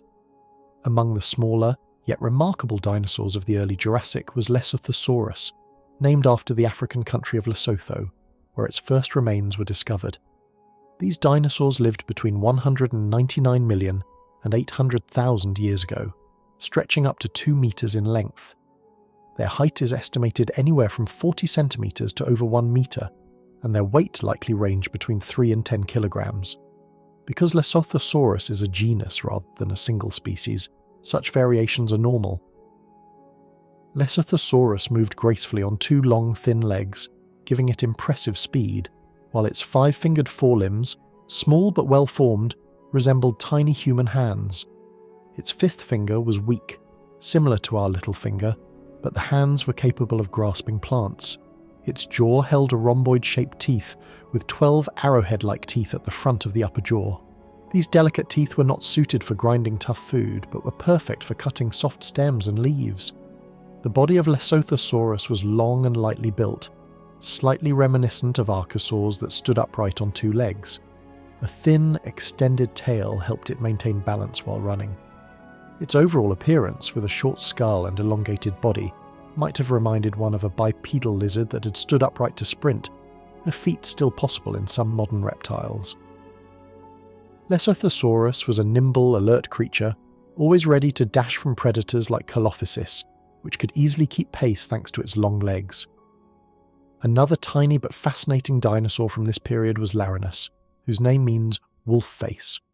Fossils show that it had fangs in its jaw, though the rest of its teeth indicate it was primarily a plant eater. Laranus lived in the early Jurassic, about 199,996,000 to 650,000 years ago, in what is now South Africa. It reached about 1.2 meters in length, half a meter in height, and weighed up to 10 kilograms. Laranus moved on two strong, lightweight legs and had a long tail for balance. Its upper limbs were well developed and acted like manipulators for handling plants. Its teardrop-shaped head ended in a hard, beak-like snout, but behind this beak, the large fangs were capable of delivering a sharp bite. Initially, paleontologists thought Laranus descended from the saber-toothed lizard of the Codon subgroup. Its diet was diverse. It could feed on succulent fern stalks, horsetails, roots, and even the bark of trees. While its sharp fangs could defend it against predators, the real key to survival was its speed and ability to hide, allowing Laranus to escape hungry hunters. However, not all dinosaurs were enormous giants towering like skyscrapers. Many of them were modest in size, somewhere between a chicken and a large lizard. For instance, the Allosaurus was a medium-sized predator, and it would take another 100 million years before the truly colossal dinosaurs appeared. By the early Jurassic, we already knew about impressive carnivores like the fearsome Dilophosaurus, but there were also remarkable large herbivores waiting to be discovered. To see some of these amazing plant-eating monsters, we need to travel to the southeastern part of the supercontinent Laurasia, in the lands that today belong to modern China, specifically in the area now called Yunnan Province. During the period between 230 million and 168 million, 300,000 years ago, enormous creatures roamed the lush landscapes. One of the most fascinating of these was a dinosaur named after the place where its fossils were first discovered, Unanosaurus.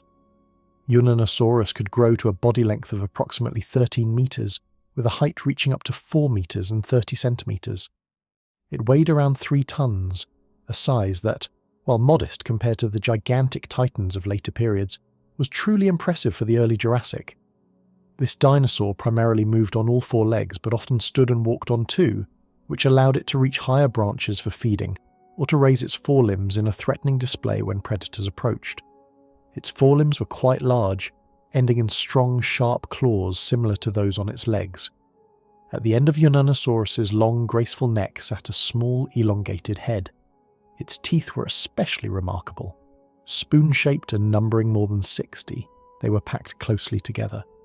When the jaws closed, the teeth pressed against each other, sharpening themselves naturally. Interestingly, this feature was not seen in its close relatives, the prosauropods, but appeared later in more advanced sauropods like Brachiosaurus. This is a striking example of convergent evolution, where animals from different times and lineages independently develop similar traits. In fact, if paleontologists had found only the teeth of Unanosaurus, they might have mistakenly classified it as a true sauropod herbivore.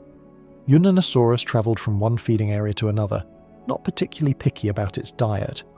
Its unique teeth allowed it not only to strip leaves from tall trees, but also to munch on smaller ferns and horsetails closer to the ground. It is possible that Unanosaurus lived in herds, which would have helped protect them from predators, similar to how modern African buffalo survive attacks from lions. When herbivores band together, predators often have to think twice before attacking. Towards the end of the first stage of the Jurassic period, the planet began to experience a cooling trend. Ice began to form in some regions, although the glaciers were not strong enough to seriously threaten small mammals, which were mostly covered in fur and lived safely in burrows. Cold weather, however, was far less forgiving to dinosaurs, who thrived in warmer climates. As we see from examples like the celophisids, not every dinosaur species survived these chillier conditions. Despite the changing climate, the early Jurassic was home to a dazzling variety of reptile species, many of which remain mysterious to us today. Fossils have preserved only fragments of their existence, leaving much of their story to the imagination. The middle part of the Jurassic period, which stretched from approximately 174,725,000 years ago, was a time of enormous changes on Earth. Back then, the giant supercontinent Pangaea, which had long held almost all of the planet's land together, began to split apart, slowly forming the land masses we now call Laurasia in the north and Gondwana in the south. This monumental drift did not happen quietly. Frequent and sometimes violent earthquakes shook the continents, reshaping coastlines, mountains, and seas. In the southern regions, the Cimarron tectonic plate blocked the nearby sea, turning it into a vast inland body of water. Meanwhile, on the western coast of North America, powerful movements of the Earth's crust gave rise to the Rocky Mountains, which towered above the landscape like jagged sentinels. In the oceans, shifts in the tectonic plates led to the emergence of the Atlantic Ocean, which began carving a path between the still partially connected supercontinent. Not only did the land itself change, but the climate also underwent significant transformations. At the end of the earlier stage of the Jurassic, temperatures dropped, making some regions chilly and even ice-covered. However, scientists believe this cooling was not enough to form massive polar ice sheets. The summer heat was likely intense enough to melt snow before it could accumulate, although small glaciers may have appeared on mountain peaks. The oceans, on the other hand, warmed considerably. During the Middle Jurassic, they were approximately 8 degrees Celsius warmer than today, creating a humid, tropical environment across much of the planet. The land became a lush paradise of vegetation. In the southern regions, groves of palm-like plants and towering tree ferns spread across the plains, some of which are still alive today. Near the poles, forests of coniferous trees thrived, including the early relatives of modern cypresses, cedars, and yews. These trees adapted well to climates with hot summers and occasionally snowy winters. In other areas, non-flowering plants such as ginkgos and cycads dominated the mixed forests. Their male cones produced pollen carried by the wind over long distances, ensuring that new generations could grow far from their parents. Even in open spaces, dense thickets of herbaceous ferns and club mosses carpeted the ground. This warm, fertile, and well-watered world provided perfect conditions for the evolution and proliferation of life. The forests and waterways buzzed with activity. Dragonflies and other large insects flitted among the trees, while beetles scuttled across the leaf-covered forest floors. The trilling calls of ancient crickets echoed through dense vegetation. In fact, in 2021, scientists from China, the United States, and the United Kingdom recreated the chirps of crickets from the well-preserved fossils of the Jilangshan Formation in China. Using a special resonating device tuned to a frequency of 6.4 kHz, they discovered that male crickets had produced pure musical tones, essentially a prehistoric symphony of the Jurassic. Almost all other animal groups flourished under these favourable conditions. Amphibians, however, continued to decline in numbers, and the giant crocodile-like creatures that had once threatened nearly all land and water life were gone. By this time, enormous species such as Pseudotsuchia, Labyrinthodonts, and Ravasuchia had vanished, leaving only smaller crocodile-like descendants. These ancestors of modern crocodiles thrived both on land and in water, and some even adapted to salt water. They had long, narrow snouts and sharp teeth, perfect for catching fish. Certain marine species developed tail fins and flippers instead of legs, becoming swift swimmers. The warm Jurassic seas were also teeming with life. Arthropods dominated, including numerous crustaceans that today only live in freshwater. Large sea turtles began appearing, but the true rulers of the ocean were the plesiosaurs.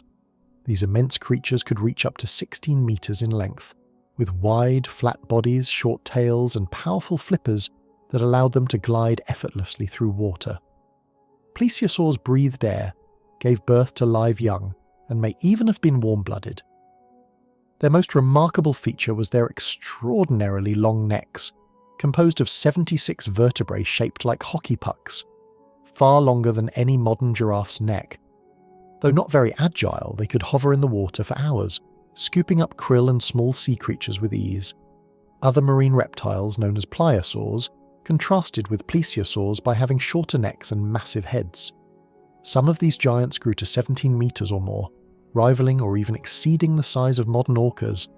Despite their enormous size, plesiosaurs were fast, powerful, and highly effective predators, dominating the seas of the Middle Jurassic. The Middle Jurassic was, in every sense, a golden age of life on Earth. With warm seas, lush vegetation, and a planet in the throes of dramatic geological transformation, this period set the stage for some of the most spectacular evolutionary advances in the history of terrestrial and marine life. The skies of the Middle Jurassic period, around 175 million years ago, were alive with motion and colour. Flying through the air were the pterosaurs, creatures untroubled by sudden cold spells. On top of their heads, they had soft tissue crests, which scientists think may have helped them regulate their body temperature, like a natural built-in thermostat. Most pterosaurs had long tails and mouths filled with sharp, pointed teeth, perfectly designed for catching small animals. Their wide, webbed wings were attached to their strong hind legs, and their powerful claws made them excellent climbers, possibly even allowing them to live among the branches of trees. As predators, they hunted insects and small vertebrates, yet when they descended to the ground in search of prey, they entered a world ruled by dinosaurs, where survival was never easy. During this time, reptiles remained the most common animals on Earth, and every species had to develop its own strategies for attacking and defending. Among these predators, the Megalosaurus stood out as one of the largest and most dangerous hunters of its era. These fearsome creatures could reach lengths of up to 6 meters and weigh around 700 kilograms. They moved on 2 powerful hind legs, holding their bodies upright, and balanced themselves with long, thick tails. Their short but incredibly strong forelimbs were armed with knife-like teeth, ideal for tearing flesh from prey almost instantly. Another predator that caught the attention of the scientific world was the Vian venator. In 1998, scientists uncovered a rib in Minden, Germany, that was 50% larger than that of an Allosaurus, one of the most gigantic carnivorous dinosaurs of the Mesozoic. The media quickly dubbed this mysterious reptile the Minden monster. Early estimates of its size range from 12 to 15 meters, though later studies suggested it was closer to 7 to 8 meters long, weighing up to 1.2 tons. Yet even the largest predators of the Middle Jurassic could not compete in sheer size with the enormous sauropods. For example, the Cetiosaurus, initially mistaken for a massive aquatic crocodile, was in fact a true dinosaur. These giants could reach 16 meters in length and weigh around 11 tons, roaming floodplains and forests as they grazed on the lower and middle layers of trees. Among their family, however, they seemed modest compared to their bigger cousins. The Brachiosaurus, for instance, stretched between 18 and 21 meters and could weigh 31 to 39 tons. Unlike other sauropods, Brachiosaurus had unusually long necks and small heads, and their front legs were longer than their hind legs. This unique build allowed them to feed easily from treetops while keeping their balance with a short but strong tail, a tail capable of delivering a powerful blow to any predator foolish enough to approach. Not all giants dominated the Jurassic forests. Smaller herbivores, such as ornithopods, were only about 1 meter long but were remarkably quick. Their stiff tails helped them maintain balance while running on 2 legs, though over time they increasingly grazed on all 4s to reach low vegetation more efficiently. This shift in posture even altered their spines, eventually forming a hump on their backs similar to that of modern bison. Ornithopods became some of the most versatile and agile dinosaurs of their time, climbing trees when needed, sprinting on 2 legs, and grazing on all 4s. Their wide range of movement gave them a critical edge in surviving alongside massive predators. Amid all these dinosaurs, small codons, the distant ancestors of mammals, remained hidden and elusive. During the Middle Jurassic, these tiny creatures were widespread across the land. One of the most common codons was the Trodtrodon, measuring only 10 to 20 centimeters in length. But despite their small size, they were not defenseless. Some were omnivores, while most hunted tiny animals and insects, relying on a unique set of sensors known as VC to detect prey. This sophisticated whisker-like sensory system, along with other anatomical features, links Trodtrodon to mammals, offering a glimpse into the evolutionary path that eventually led from these small Jurassic creatures to everything from giant tigers to the tiniest shrews. In the middle of the Jurassic period, around 170 million years ago, mammals were still small creatures, often no bigger than a modern-day cat or rabbit. Yet, despite their modest size, they had already begun to display an incredible variety of species, with populations growing steadily across the ancient landscapes. Recent research has revealed a surprising fact. Mammals were evolving at an astonishing pace during this time, about 10 times faster than they would at the end of the Jurassic. Scientists are still uncertain what triggered this sudden burst of evolution. Some suggest that changes in the environment played a key role, while others propose that certain mammalian traits, such as giving birth to live young or displaying fierce behaviour when hunting, helped them survive in a world dominated by towering predators. Most of these early mammals were covered in soft fur, which kept them warm during the chilly nights. This warm coat allowed them to venture out under the cover of darkness, hunting insects, small reptiles, and seeds without fear of the giant dinosaurs resting nearby. With this advantage, mammals were able to thrive in many different habitats, adapting to forests, lakesides, and plains, each finding their own unique ecological niche. Picture, if you will, a dense Jurassic forest near a sparkling water body. The thickets were thick and lush, teeming with life. A massive megalosaurus might emerge from the shadows, its eyes scanning the water's edge for prey. But if an equally fearsome predator, a venenator, happened upon the same spot, a fierce battle could erupt. Both dinosaurs were armed with razor-sharp teeth and tough armoured skin. The ground would tremble under their struggle, the forest shaking with the force of their clash. Should the venenator prevail, it could feed on its rival for several days, sustaining itself without hunting further. Meanwhile, small mammals remained cautious, huddled in their burrows, waiting for nightfall to scavenge and hunt. Their sharp teeth allowed them to crack open hard seeds, nuts, and conifer cones, while their fur kept them warm during long nocturnal forays. At dawn, a tiny mammal like a 20-centimetre long trollodon might emerge cautiously from its burrow. A brief search could yield a slow-moving lizard, too cold and sluggish to escape in time. During the day, other creatures went about their lives under the sun. A young half-metre crocodile might stretch along the riverbank, unaware that a 2-metre-long predator lurked in ambush nearby. The moment the crocodile tried to return to the water, it could be snatched away, a reminder that danger was never far in Jurassic forests. Herds of herbivorous dinosaurs also roamed the area. The long-necked Brachiosaurus could reach the treetops, feasting on tender, juicy leaves and shoots, consuming over half a ton of vegetation each day.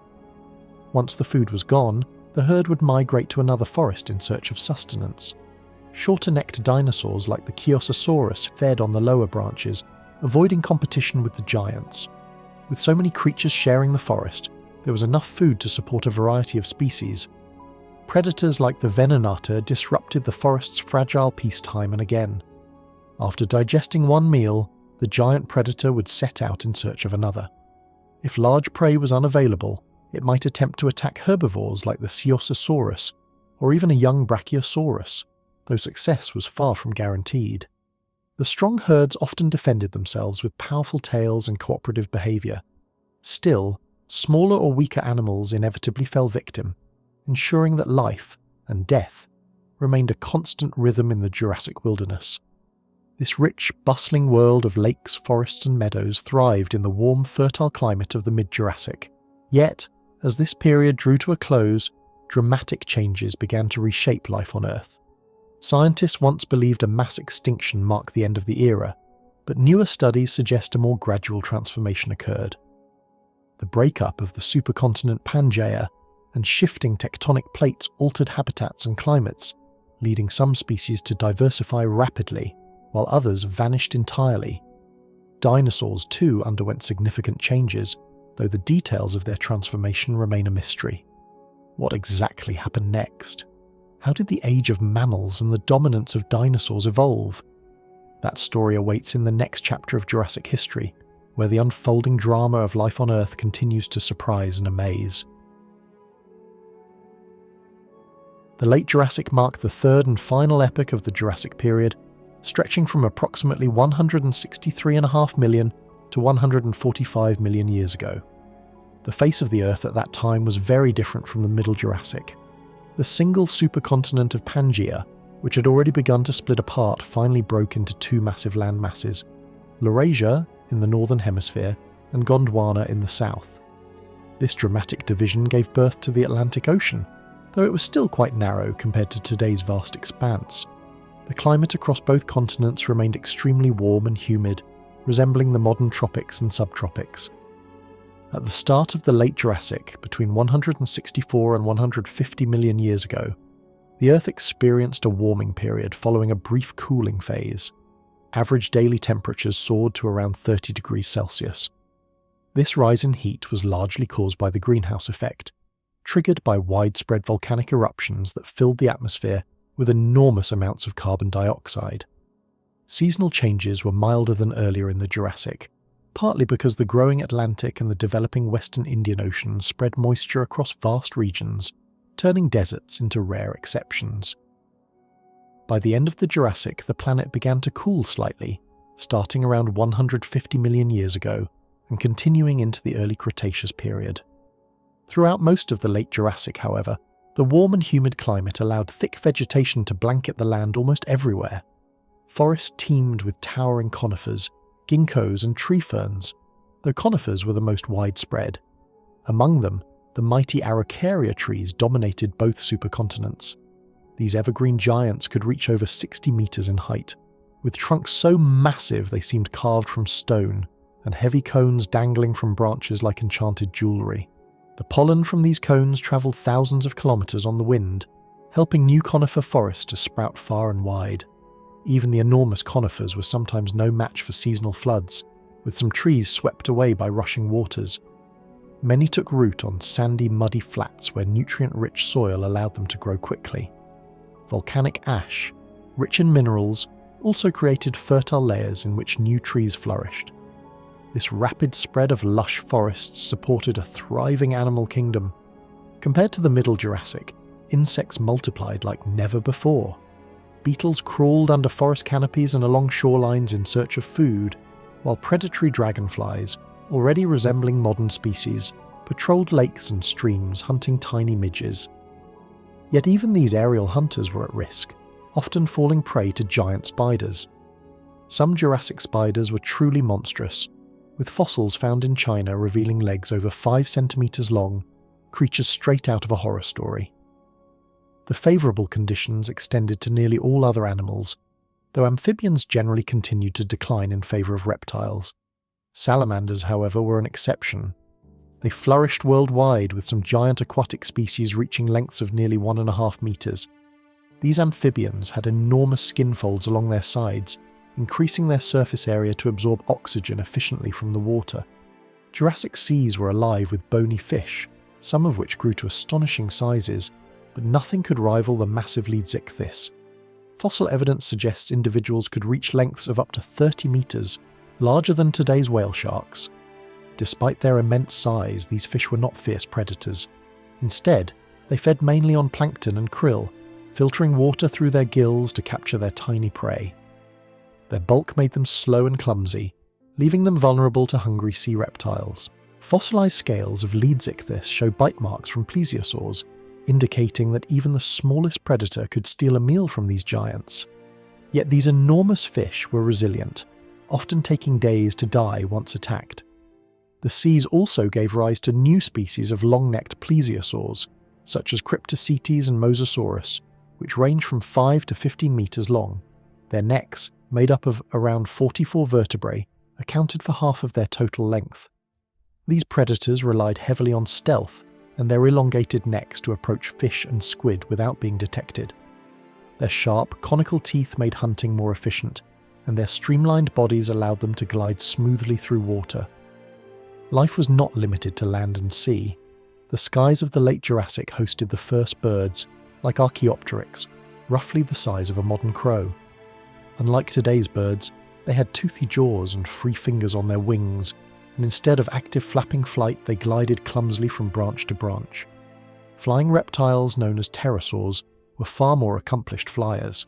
Some species soared high above the forests, and certain late Jurassic forms, such as Tenontosaurus-like pterosaurs, even resembled modern ducks or herons. With long wings, straight necks, and needle-like teeth, they often lived near lakes and coasts, fishing or hunting small animals. On land, reptiles of all shapes and sizes roamed the continents, from swift herbivores to massive carnivores. One of the most remarkable predators of this time was Allosaurus. Averaging 8.5 meters in length and sometimes reaching up to 9.5 meters, these giants stood about 3.5 meters tall and weighed over 1.5 tons. Some fossil evidence hints at even larger individuals, possibly exceeding 11 meters long and weighing more than 4 tons. All Allosaurus specimens had large skulls and short but immensely powerful jaws, making them formidable hunters in the late Jurassic wilderness. The late Jurassic was a world of giants and diversity, where forests, seas and skies teemed with life. From the tallest conifers to the largest fish, from early birds to terrifying predators, every corner of the planet was alive in a delicate balance shaped by warmth, moisture, and the relentless rhythm of evolution. In the year 2005, scientists used advanced computer modelling of the lower jaw, or mandible, of the Allosaurus, one of the fiercest predators of the late Jurassic, to understand its bite. The results were astonishing. The models showed that its bite force was stronger than that of any animal living on Earth today. However, experts also believe that even though Allosaurus had a powerful bite, it did not clamp down on its prey as tightly as the later Tyrannosaurus rex. But this was not a disadvantage at all, because Tyrannosaurus only appeared much later, in the Cretaceous period, tens of millions of years after the reign of Allosaurus. Allosaurus had its own unique style of hunting. Instead of relying only on bite force, it used its flexible neck and razor-sharp teeth in a way that resembled modern monitor lizards. Its teeth were covered with special grooves and indentations that worked like saw blades, making it easier to slice through the flesh and even the bones of its unlucky victims. These adaptations made Allosaurus one of the most successful and feared hunters of its age. But Allosaurus was not the only predator of the late Jurassic. Another giant carnivore roamed the land, Torvosaurus. Its name, given by paleontologists, means a savage lizard, and it lived up to this title. Torvosaurus was a massive, heavy-bodied predator that could grow from 9 to 10 meters in length. Unlike the long-armed Allosaurus, Torvosaurus had relatively short but extremely strong forelimbs, each equipped with huge claws, particularly a deadly thumb claw. With its gigantic skull, thick sharp teeth, and a body built for power and flexibility, Torvosaurus was perfectly designed to rip apart and dismember the carcasses of enormous plant-eating sauropods. Scientists even believe that these predators were capable of breaking open bones to feast on the marrow inside. Compared to such giants, the tiny Compsognathus seemed almost comical. These dinosaurs were among the smallest known and were no larger than a chicken. Their body length ranged from about 60 to 90 centimeters, and they weighed no more than 5.5 kilograms. Though small, they were fast, agile, and deadly to creatures even smaller than themselves. With strong hind legs and very tiny front limbs, they dashed through the undergrowth, snapping up lizards and other little animals with needle-like teeth. Some paleontologists even think Compsognathus may have hunted in packs, which would have made them far more dangerous. Still, even an entire flock of these small hunters would have stood no chance against giants like the Stegosaurus. The Stegosaurus looked like a living fortress, a tank of the late Jurassic. These herbivorous dinosaurs could reach lengths of up to 9 meters and weigh as much as 7 tons. Their backs were decorated with 2 rows of large, flat, bony plates. For decades, scientists argued about how these plates were arranged, but today most agree they grew in 2 alternating rows. Some believe the plates were movable, allowing the dinosaur to angle them in different ways. What were they used for? That question is still debated. Some paleontologists suggest they helped regulate body temperature, much like the sail of the Spinosaurus. Others argue they were for display, either to attract mates or to frighten predators by making Stegosaurus appear even larger and more threatening. Filled with blood vessels, the plates could have flushed red, creating an intimidating sight. But the Stegosaurus had another, far more practical defense: its tail. At the end of its tail were 4 massive spikes, each about 1 meter long, which could be swung like deadly spears. With a single strike, a Stegosaurus could seriously injure or even kill a predator like Allosaurus or Torvosaurus. Not all sauropods relied on weapons like Stegosaurus. Many depended on sheer size alone. These plant-eating giants had column-like legs, whip-like tails, long necks, thick leathery skin, and small heads. Yet each species had its own unique features. For example, the Camarasaurus, which grew to about 15 meters in length, had unusually large nostrils on its head.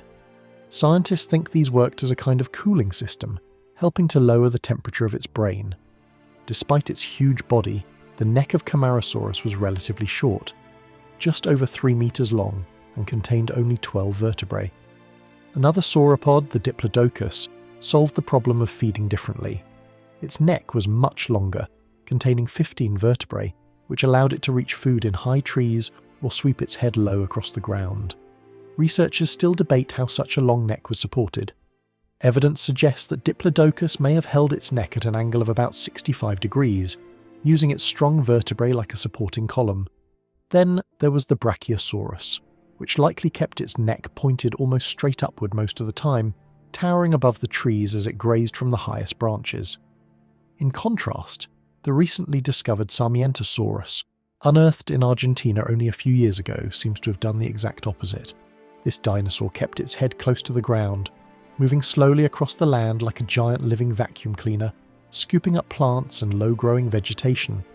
Each of these giants, whether armed with spikes, decorated with plates, or equipped with towering necks, represents nature's creativity during the Jurassic period.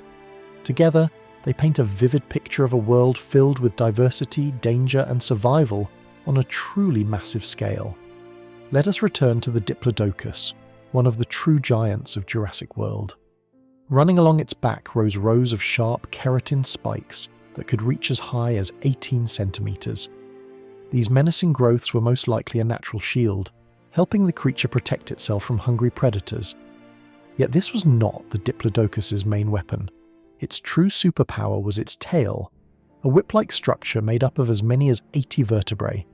With one swing, this tail could knock down smaller animals or even break the bones of an attacking predator.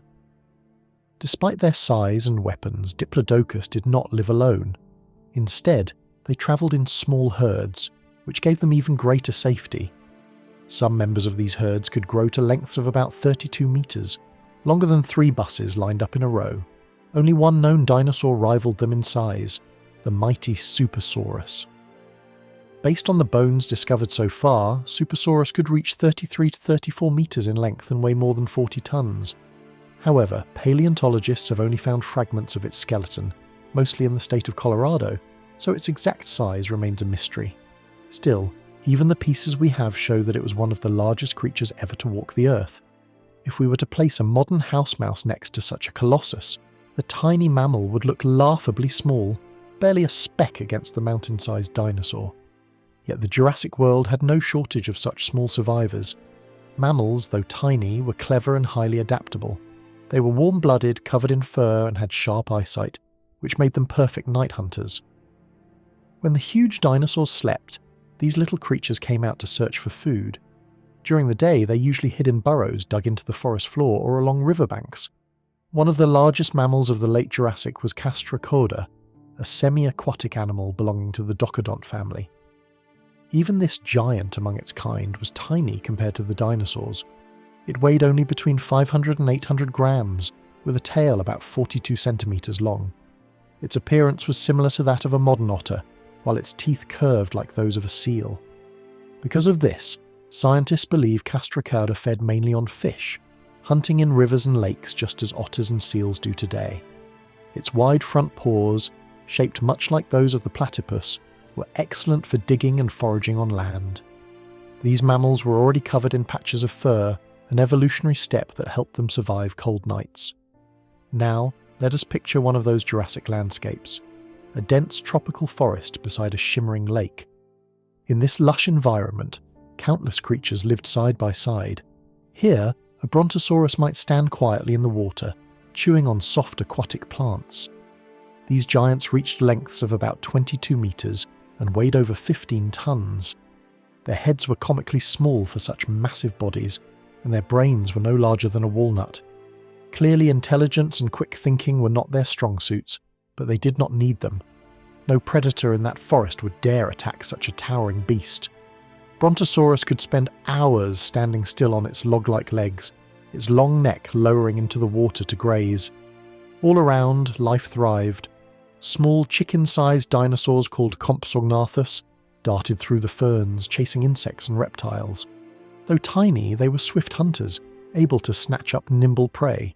In the forest's lower levels, herds of Camarasaurus wandered, their relatively short necks perfect for reaching leaves and shoots at the bases of tall trees.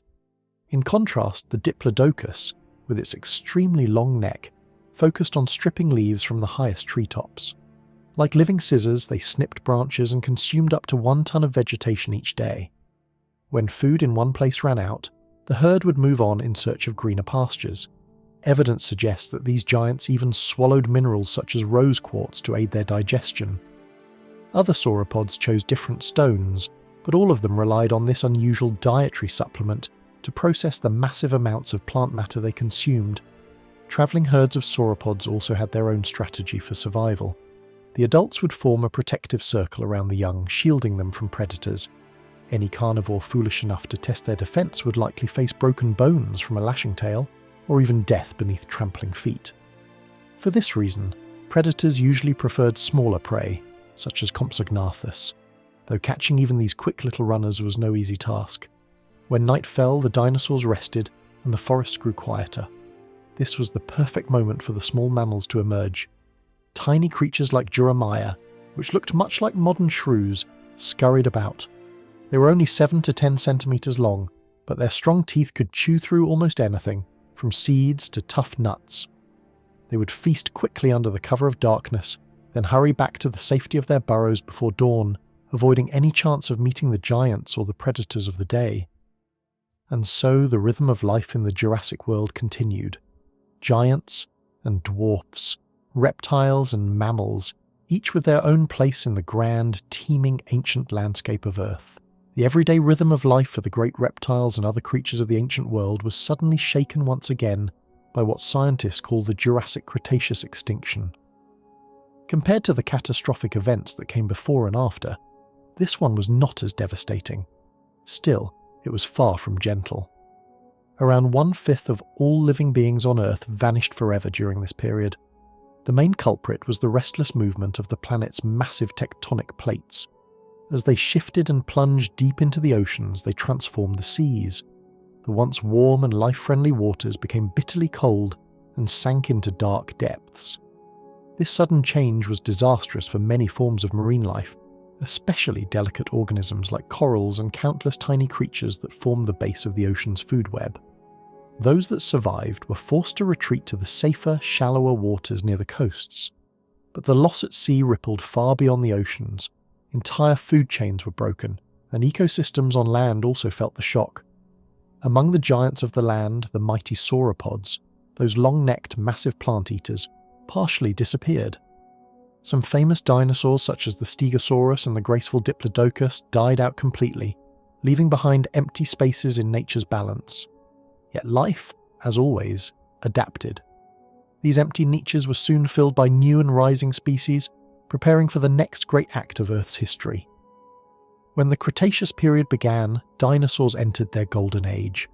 Never before had they been so widespread or so dominant. They roamed everywhere, through the endless forests, across vast plains, and along the shores of ancient seas. It must have seemed as though these magnificent reptiles would rule the Earth for eternity. And yet, destiny had other plans. All of their glory, built over millions upon millions of years, was destined to be erased by a single, world-shattering disaster, the event that would end the reign of the dinosaurs forever. Imagine stepping into a forest so dense and humid that the sky is completely hidden by towering trees. Their trunks rise like giant pillars, many of them so thick that it would take a group of people holding hands just to circle one. Somewhere above, strange and fascinating creatures flap their broad wings, their crests gleaming in the sunlight that barely filters through the canopy. And then, shaking the very ground with each thunderous step, colossal giants emerge from the thickets, crushing everything in their path as if the forest itself bows to their strength. Their bodies are wrapped in natural armour, not a single weak spot exposed, making them nearly invincible. At first glance, such a world might seem like something from a distant planet, perhaps reminding us of the breathtaking landscapes of Pandora from the movie Avatar. But you don't have to travel to another star system to find such wonders. This was Earth itself, over 100 million years ago during the mighty Cretaceous period. Picture, if you will, a many-ton dinosaur like Mosaurus shaking the forest floor with every stomp of its massive feet. Yet, for all its size, this gentle reptile did not attack others. It simply raised its long, flexible neck toward the treetops, delicately plucking the most tender young shoots, leaves, and fruits. The Cretaceous was a time overflowing with creatures both strange and marvellous. It was also the age when ancestors of ostriches and kangaroos first appeared, and when young dinosaurs trained in fierce mock battles, like gladiators learning the ways of survival. The Cretaceous period began around 145 million years ago. It was the longest chapter of the Mesozoic era, and scientists divide it into two parts, the early and the late Cretaceous. The early Cretaceous lasted nearly 45 million years, ending around 101 million years ago. By then, the Earth had changed drastically compared to the previous Jurassic period. The extinction event between the Jurassic and Cretaceous had already shaken the planet, wiping out some species and reshaping food chains. The once mighty sauropods, those long-necked giants, became fewer in number, and the stegosaur with its spiked tail disappeared forever. But nature quickly filled the empty spaces, and new species rose to take their place. Dinosaurs, still ruling at the very top of the evolutionary pyramid, thrived and spread across every continent. Meanwhile, the single giant landmass of Pangaea had finally split apart. In the north was Laurasia, in the south was Gondwana. Slowly, the continents began drifting into the shapes we recognize today. As the Atlantic Ocean widened, the Mid-Atlantic Ridge pushed South America and Africa apart about 110 million years ago. India was carried northward on its own plate, while Australia and Antarctica began to take on outlines similar to their modern form. The climate during the early Cretaceous was cooler than it had been in the Jurassic. Snow often blanketed the polar regions while the tropics became wetter, yet overall Earth was still warmer than it is today. Thick, humid forests spread widely, filled with conifers, cycads, ginkgo trees, and other ancient plants. Flowering plants had not yet taken over, but ferns flourished, especially a group called polypodial ferns, which made up nearly 80% of all ferns at the time. These plants had special light sensors that allowed them to thrive even in the darkest shade under the gigantic trees. As continents drifted, shallow seas flooded vast lowlands, creating new homes for marine life. In these warm waters swam rays, sharks, and large bony fish. Some, like Axelrodicthys, grew up to 2 meters long and used their wide, flat skulls to suck food from crevices, much like a living vacuum cleaner. But above these fish ruled the true lords of the seas, marine reptiles. Plesiosaurs glided powerfully through the waters, hunting with their flipper-like limbs. One of them, Mauisaurus, reached about 5 meters in length. Unlike its long-necked relatives, it had a shorter neck and a powerful bite lined with triangular ridged teeth, perfect for holding slippery fish and ripping them apart. Once inside its jaws, prey had no chance of escape. The skies above were no less alive. By this time, true birds had already taken flight, while their older cousins, the Archaeopteryx, still flitted among the trees. These crow-sized hunters used their sharp teeth and curved beaks to snatch reptiles, fish, and insects. But the real masters of the sky were the pterosaurs, winged reptiles of astonishing variety. Among them was Ikrandraco, a creature so strange it looked like it belonged in a fantasy film. With a sharp crest running along its lower jaw, it could scoop fish directly from the water, holding them tight with its needle-like teeth. Some scientists believe it may even have had a pouch, like a pelican, for storing its catch. Fossils of its skulls, about 27 to 29 centimeters long, show elongated shapes with blade-like ridges, an extraordinary adaptation for life in the skies above Cretaceous seas. On land, life was no less busy. Insects thrived in the lush forests. The first ants already marched in organized colonies. Early relatives of butterflies and moths known as Lepidoptera fluttered among the trees, while grasshoppers chirped in the undergrowth. Aphids clung to leaves, gall wasps buzzed overhead, and termites, descended from cockroach-like ancestors, chewed through fallen wood, recycling nutrients back into the soil just as they do today. These ancient insects were among the first to show signs of social behavior, building nests and working together in colonies. Truly, in the Cretaceous period, Earth was alive in every corner, from the deepest oceans to the tallest treetops, from icy poles to steaming jungles. It was a world in motion, a world of change, and a world teeming with creatures that would leave behind fossils to tell their incredible story millions of years later. During the Cretaceous period, which lasted from about 145 million years ago to 66 million years ago, the Earth was filled with reptiles of all shapes and sizes. Forests and rivers, lakes and swamps, and even the open seas were alive with turtles, snakes, and most of all, dinosaurs. Among them were animals no bigger than a chicken darting through the undergrowth, but the land was ruled by giants, towering reptiles that seemed to stretch toward the heavens. One of the most remarkable plant-eaters of this age was the mighty Mamenchisaurus. If dinosaurs themselves had written record books, this long-necked marvel would have easily earned a place in the Cretaceous Hall of Fame. Out of all the ancient reptiles that paleontologists have studied, Mamenchisaurus is believed to have had the longest neck of all. These giants could reach lengths of up to 26 meters, which is about 85 feet, and could weigh as much as 80 tons. Their necks alone stretched an average of 14 meters, or about 46 feet. To put that into perspective, if such a beast were to appear in our modern world, it could easily peer through the windows of a 3-story building without even lifting its feet off the ground. But there was another contender for the title of longest neck of the Cretaceous. This was Seismosaurus, a reptile that could grow to about 36 meters long, which is 118 feet, and weigh between 30 and 50 tons. Its neck may have stretched nearly 20 meters into the air, though paleontologists cannot say for certain, since only a handful of its bones have ever been discovered. From what scientists do know, Seismosaurus probably lived in wide steppes and swampy wetlands, much like the famous Brachiosaurus of earlier times. It likely spent long hours standing in the water, feeding on aquatic plants and swamp vegetation. The young Seismosaurus stayed together in herds for protection, while the adults, confident in their size and strength, often roamed alone. But the Earth of the Cretaceous was not ruled by dinosaurs alone.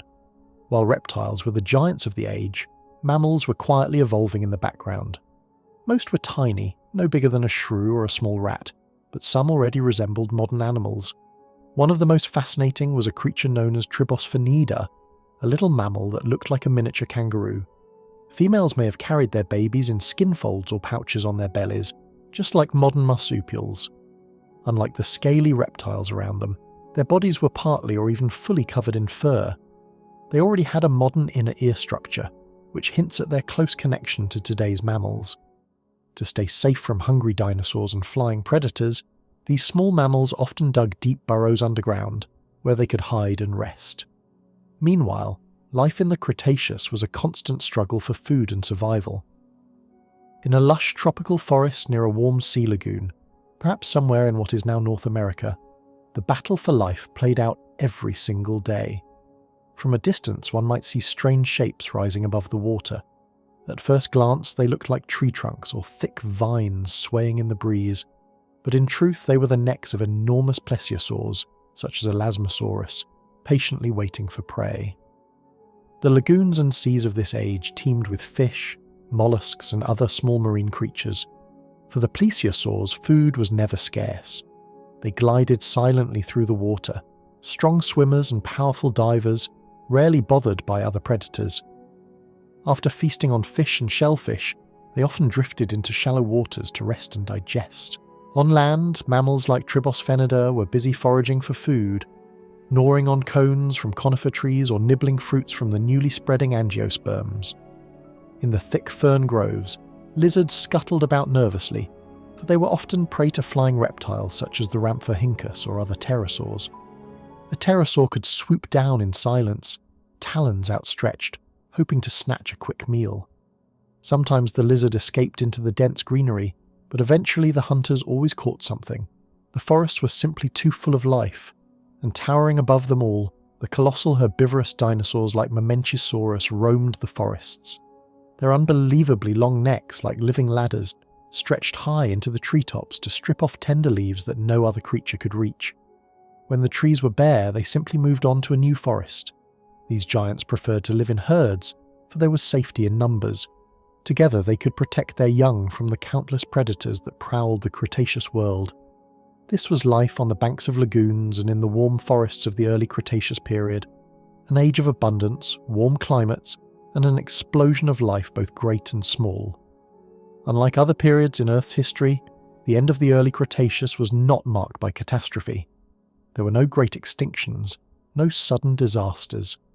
Instead, scientists chose a subtle dividing line, the appearance of a fossil species known as Columella nanofossil Cisopsera columna. With this, they marked the transition between the lower and upper Cretaceous. And so the story continued. Dinosaurs grew larger, more diverse, and more powerful. Mammals steadily adapted in the shadows. Reptiles ruled the seas and skies. The Earth was alive with wonders, but hanging silently over all of this magnificence was the shadow of fate, an unexpected disaster that many millions of years later would wipe the great reptiles from existence forever. The second half of the Great Cretaceous period began about 101.5 million years ago and lasted until around 66 million years ago. By this time, the Earth was already looking very different from earlier ages, and even the mighty dinosaurs could no longer roam freely across every corner of the planet. Deep within the Earth, tectonic plates continued their slow but unstoppable march, reshaping the continents above. North America drifted steadily westward, stretching the waters of the Atlantic Ocean wider and wider. In the middle of that continent, an enormous body of water called the Western Inland Sea split the land into two halves, an eastern and a western part.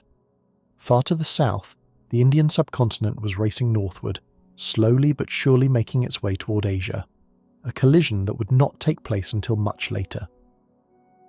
In the southern hemisphere, Australia and Antarctica were still attached, though they had already begun drifting away from Africa and South America.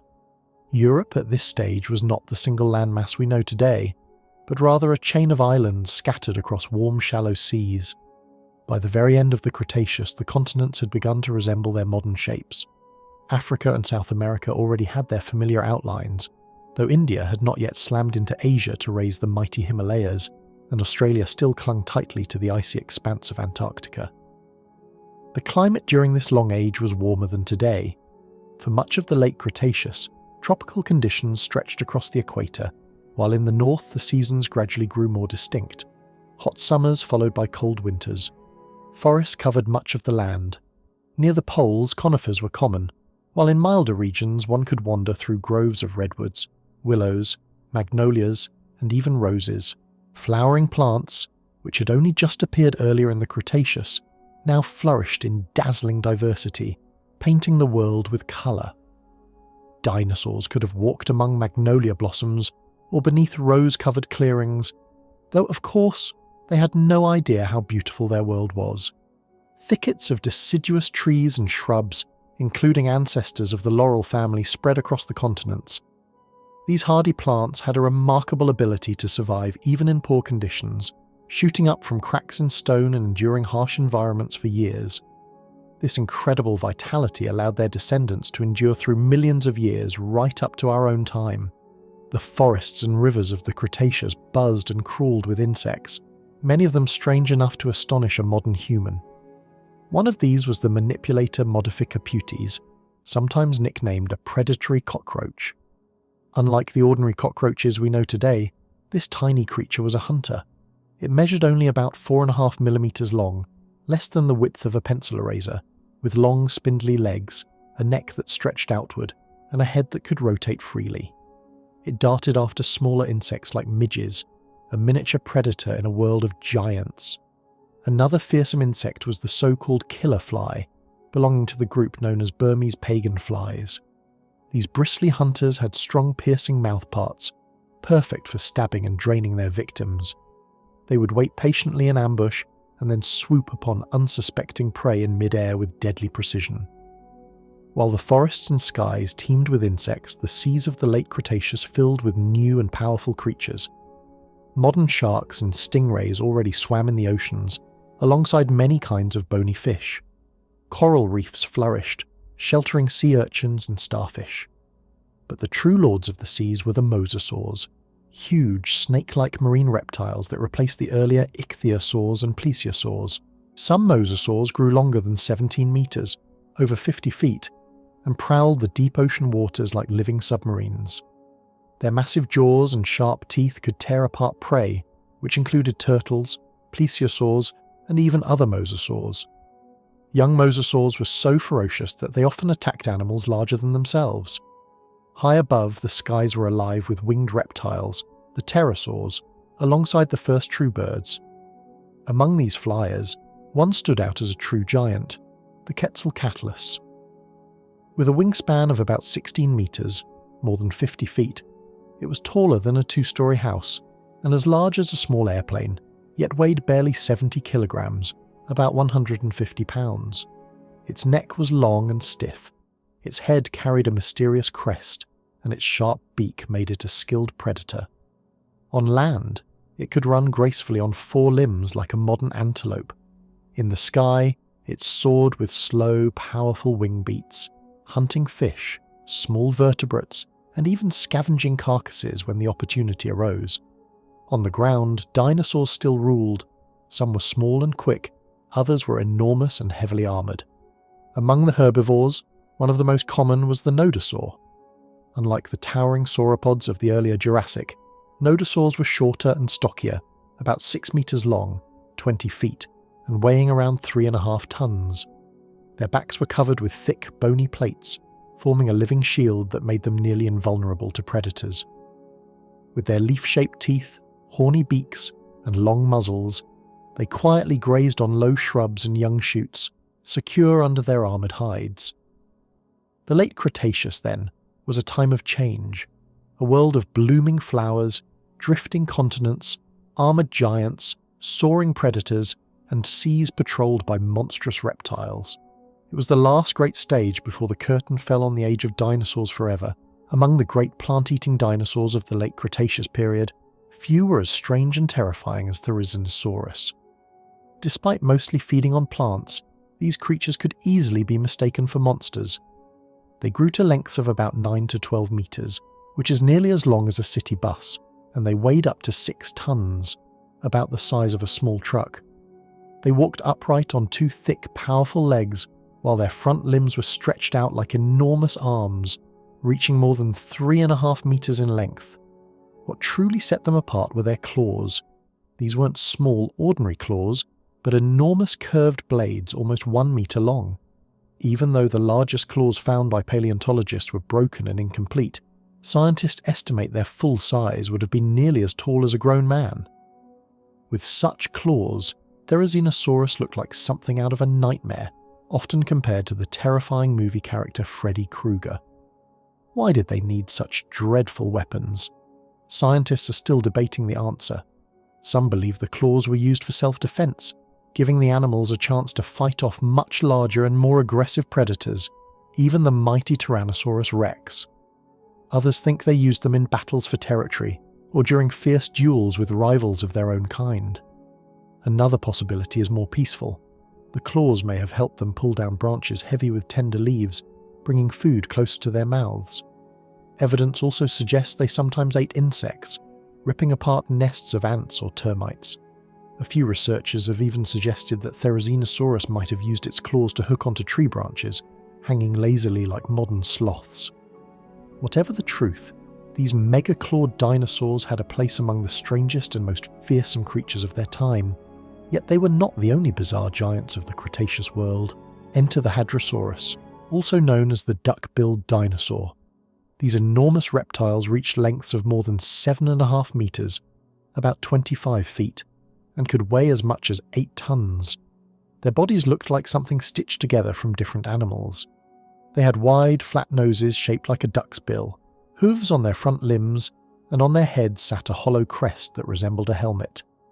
Scientists believe this helmet acted like a built-in airbag, allowing Hadrosaurus to keep its head underwater while grazing on plants. Others suggest it worked like a musical instrument, helping the dinosaur produce loud calls to warn its relatives of danger. Hadrosaurus also had one of the most frightening mouths in the dinosaur kingdom. Its jaws were lined with hundreds upon hundreds of teeth, sometimes close to 1,000 in a single mouth. This made it the most toothy dinosaur ever known, perfectly equipped to grind through tough vegetation. Its skin was covered with tiny scales, and its skull showed signs of bony ridges and growths, giving it a rather armoured look. But even Hadrosaurus, with all its teeth and size, seemed almost harmless compared to the mighty Triceratops.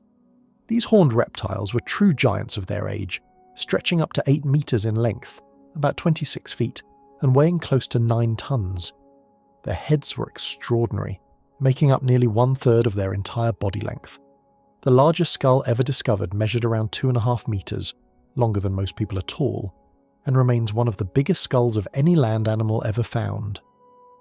The head of a Triceratops was more than just large, it was terrifying. 3 sharp horns jutted out like weapons, 1 short horn over the nose and 2 massive horns above the eyes. Behind the skull stretched a great bony shield or frill which protected the neck.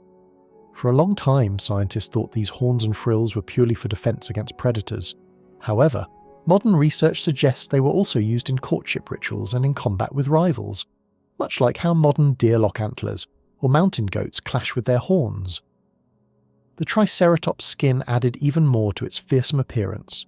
It was thick and tough, and some evidence suggests certain species may have had bristle-like structures along their bodies.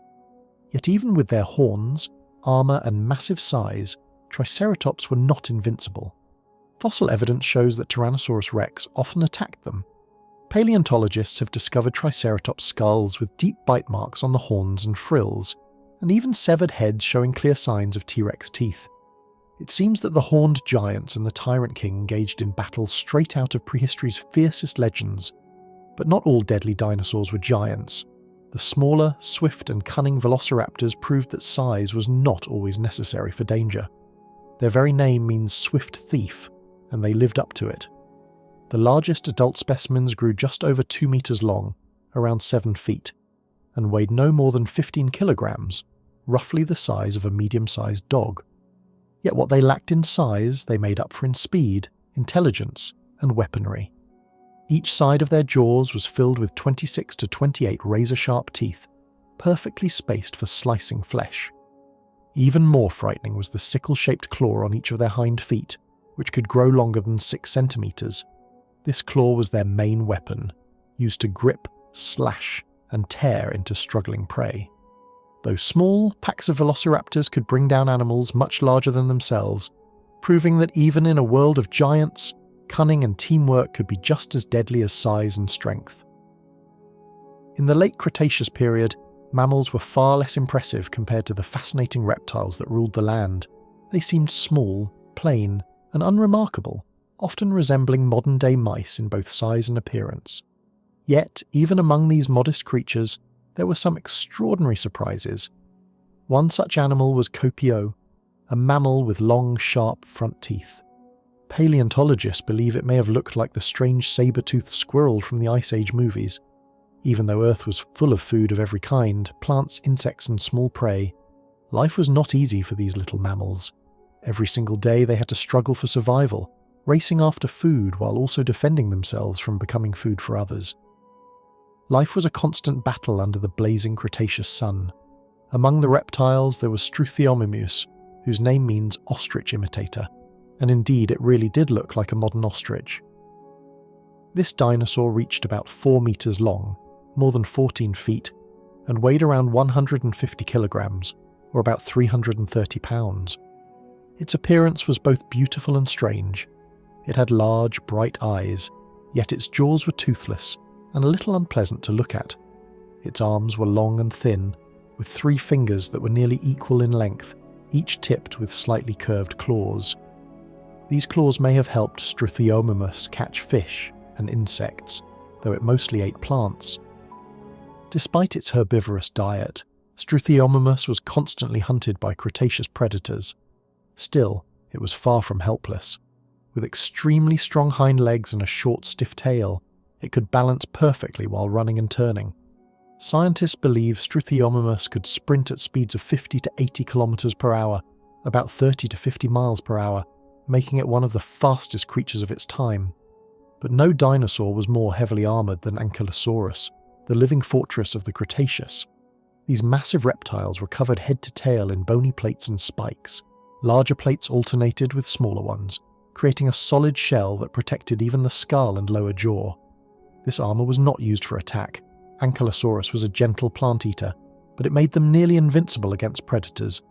Their bodies were wide and low with short but powerful legs, and their bellies were only about 30 centimeters, or just 1 foot, above the ground.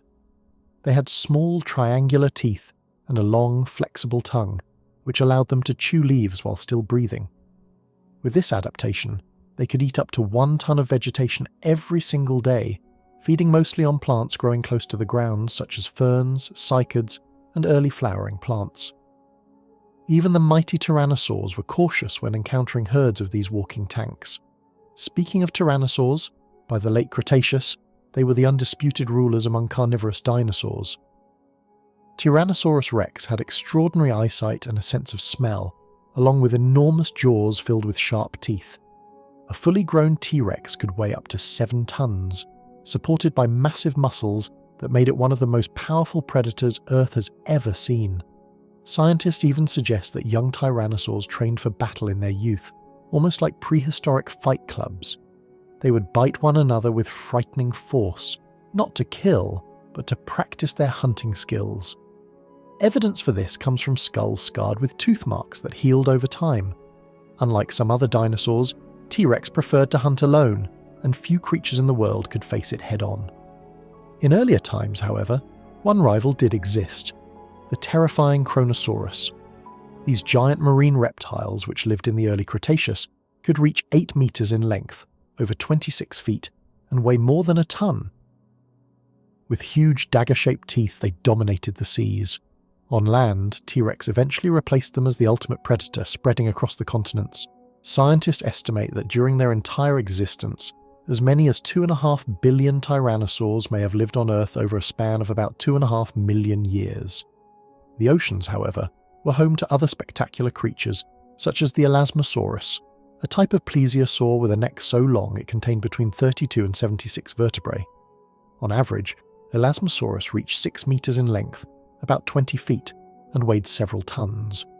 With their incredibly long necks, they could stretch their heads deep into the water to scoop up fish, mollusks, and crustaceans. One can imagine a warm, shallow lagoon where these creatures thrived. The shores were covered with tall ferns, their leaves forming green thickets. Beyond the shore lay dense forests teeming with life. It was far from a peaceful paradise, however. Predators prowled constantly, seeking prey, while smaller creatures tried desperately not to become dinner. Perhaps on one such day, a young Hadrosaurus ventured to the lagoon to cool off and hunt for small aquatic animals. Its head bore a bony crest shaped like a helmet, which might even have helped it float, acting like an air-filled cushion.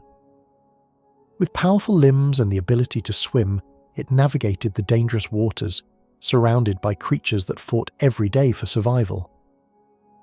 The late Cretaceous was a world of endless struggle, where every creature, big or small, armoured or swift, had to use every adaptation simply to live another day. The warm waters of the Cretaceous seas, just like other reservoirs of that ancient age, were alive with countless fish. A thirsty and hungry Hadrosaurus might wander down to the shore and step into the shallows, perhaps hoping to cool off or even grab a fish for dinner. But the calm surface of the water could suddenly erupt with violence. Out of the dark depths, a massive predator might surge upward, jaws wide, lined with long, saw-like teeth. In a single, horrifying snap, those teeth could tear into the Hadrosaurus's flesh, while bone-crushing jaws broke ribs and snapped limbs as though they were twigs. The helpless carcass would then be dragged beneath the waves, disappearing forever. This deadly attacker was most likely the Mosasaurus, the sea monster of the Cretaceous. For a beast like this, a prey as large as a Hadrosaurus was a perfect meal. In fact, one Hollywood film, the second episode of Jurassic Park, even showed a Mosasaurus big enough to rise out of the sea and smash an entire boat of people to pieces. While this may sound exaggerated, some of the largest individuals may well have been capable of something very close to that. Yet, even a monster of such power did not need to hunt every day. After devouring prey the size of a Hadrosaurus, a Mosasaurus could remain full for a long time, lazily patrolling the seas until hunger struck again. While giant beasts ruled the waters, Smaller creatures scurried about on land. Among them was the curious little Copidodon, or Copio as paleontologists sometimes nickname it. With long front teeth, this furry mammal looked like a distant cousin of the comical saber-toothed squirrel from the Ice Age movies. It spent its days searching for food such as cones from conifer trees and fallen fruits on the forest floor. But every step it took was filled with danger. A predator could strike at any moment, not only from the ground but from the very skies above. One of those dangers was a flying hunter, perhaps a hungry pterosaur like a Cathartia dactylus, soaring high on the wind. With a sudden dive, it might swoop down with talons ready to snatch the little mammal. But Copio was quick and clever. It darted into its burrow at the last second, narrowly escaping the deadly claws. The flying reptile would not go hungry for long, though. The undergrowth was alive with lizards, small dinosaurs, and other creatures scurrying about, and the skies of the Cretaceous always offered new chances to hunt. Not far away, the great forests themselves echoed with the heavy steps of giants. Herds of enormous herbivorous dinosaurs gathered to feed. Towering among them was the Therizinosaurus, a strange and fearsome creature that could grow up to 12 meters long. With its long neck and claws, it reached the tops of trees to strip tender young leaves from the branches. When food ran out, the herd would march to a new forest, their strength lying in numbers, for living in groups gave them better protection against predators. Lower in the forest, another armoured herbivore, the Nodosaurus, about 6 meters long, browsed on lower plants. These dinosaurs also moved in herds. Each one was clad in tough, bony armour, but together they could also lash their powerful club-like tails against any attacker. Safety for them came both from armour and unity. Yet danger lurked here as well, for in those same forests roamed the mighty Tyrannosaurus rex, perhaps the most feared predator the Earth has ever known. This towering carnivore did not hesitate to hunt whatever it could catch. A small velociraptor, no larger than a Christmas turkey, might fall victim to its bone-crushing bite. But not every hunt was successful. Velociraptors were swift, cunning, and always on guard. In a flash they could dart into the thickets, vanishing before the T. Rex had time to close in.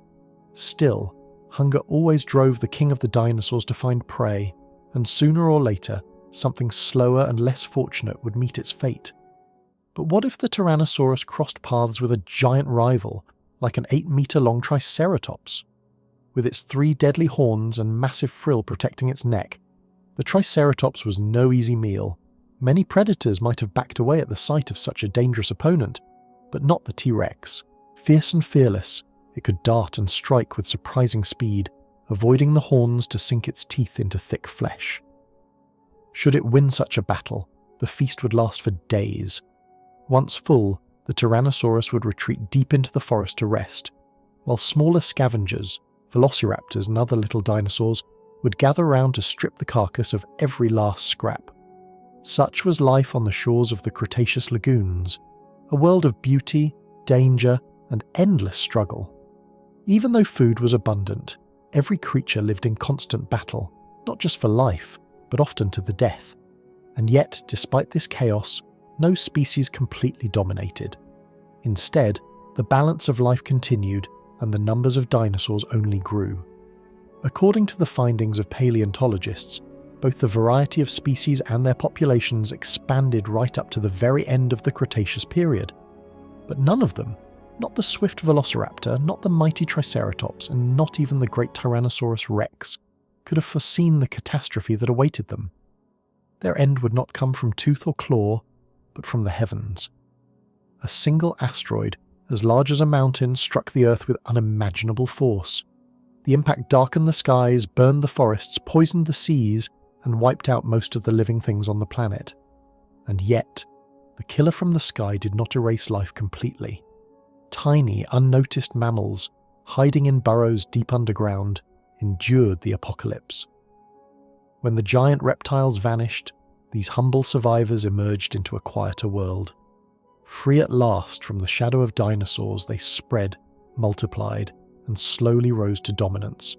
With them began a new chapter, the Cenozoic Era, the Age of Mammals.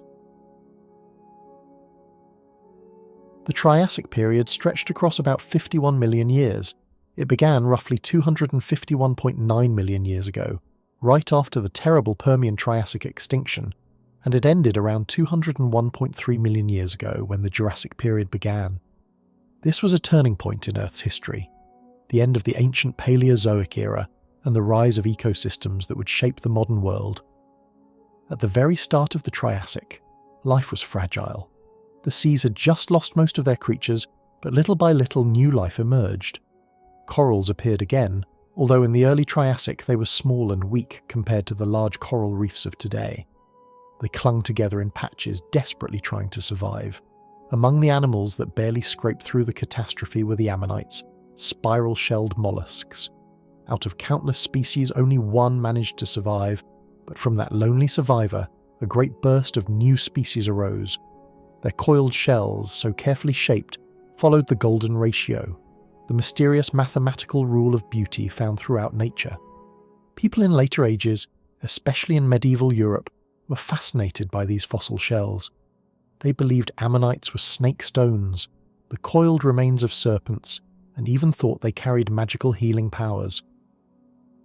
The oceans of the Triassic were home to many fish, but the real wonders were the marine reptiles. Among them were pachypleurosaurs and nothosaurs, especially abundant in the warm waters of the ancient Tethys Ocean. Later came the elegant plesiosaurs with long necks, the lizard-like thalatosaurs, and most famously the ichthyosaurs. Ichthyosaurs were not dinosaurs but belonged to their own unique group of sea reptiles. Their very name means fish lizard, and it is easy to see why. They looked like a blend of fish and reptile. Early ichthyosaurs had long, flexible bodies and swam like eels.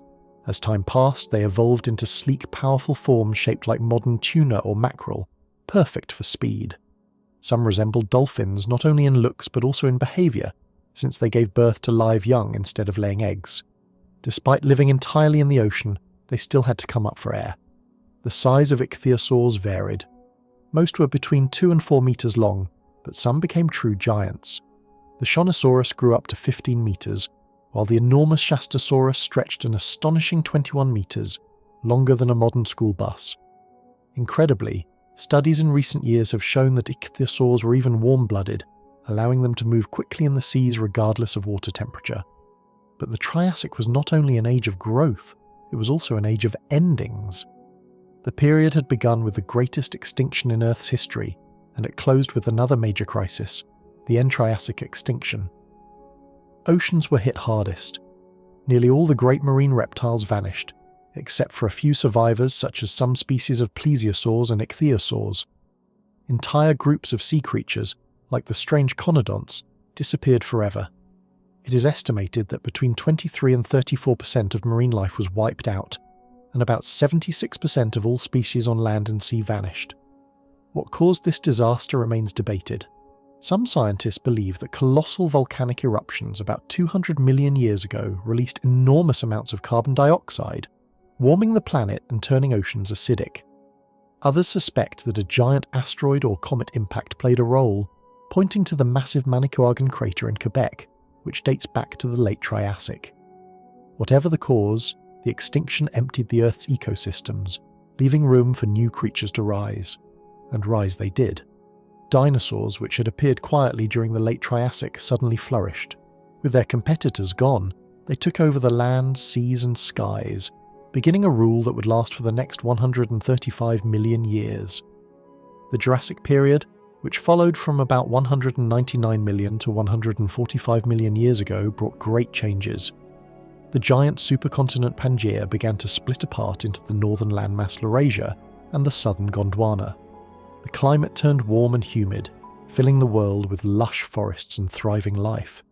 At its dawn, huge volcanic eruptions shook the Earth, raising temperatures so high that ocean waters near the equator may have exceeded 30 degrees Celsius. Life was squeezed into the oceans and the cooler northern and southern regions, but those that survived began to flourish in new ways. The stage was now fully set for the grand age of the dinosaurs. After the great extinction that ended the Triassic period, life in the oceans and on land slowly began to recover during the early Jurassic. The reefs that had been devastated during the crisis started to come back to life, little by little, until they once again turned into bustling underwater cities. Among the first creatures to reclaim their place were brachiopods, small marine animals with two shells. Unlike clams, their shells were arranged with a top and bottom half rather than left and right halves. These shells were mirror images of one another, and the animals used them as protection. During the Jurassic period, brachiopods adapted to new environments, and their body plan remained almost unchanged for millions of years. Alongside them, the echinoderms flourished in astonishing numbers. These animals, which even today include starfish, brittle stars, sea cucumbers, sea urchins, sand dollars, and crinoids, exploded in variety, size, and colour. Imagine the Jurassic seas sparkling with living jewels, every shape and every shade imaginable, a true underwater carnival of life. The Jurassic was also a golden age for crustaceans. The very first true crabs appeared during this time. Fossil evidence shows that hermit crabs were already scuttling along the seafloor as far back as the early Jurassic, around 200 million years ago. Unlike most crabs, hermit crabs searched for abandoned shells to crawl into for protection. Once they found a suitable one, they carried it on their backs everywhere they went, a habit that gave them the name hermit crabs. Other ocean dwellers also made a strong comeback. Ammonites, close relatives of squids and octopuses, had nearly vanished during the Great Permian extinction. Yet, like survivors rising from the ashes, they rebounded quickly and once again spread widely across the seas. Their spiral shells became one of the most iconic sights of the Jurassic oceans. The mighty ichthyosaurs, marine reptiles shaped like dolphins, had also been badly hit by extinction. But thanks to their streamlined bodies, large eyes, and efficient swimming style, they survived the evolutionary bottleneck and once again ruled the seas. In the early Jurassic, they reached their greatest variety of species. One of the most fearsome among them was Temnodontosaurus, whose name means lizard with slashing teeth.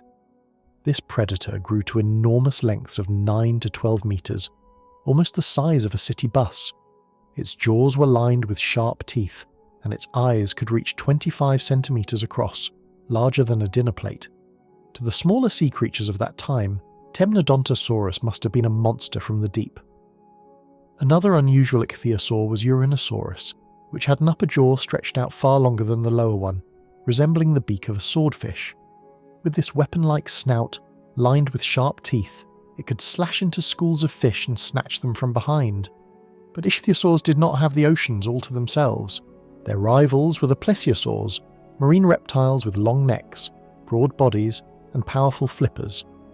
6 major types of plesiosaurs survived the Triassic-Jurassic extinction, and diversified into many new forms.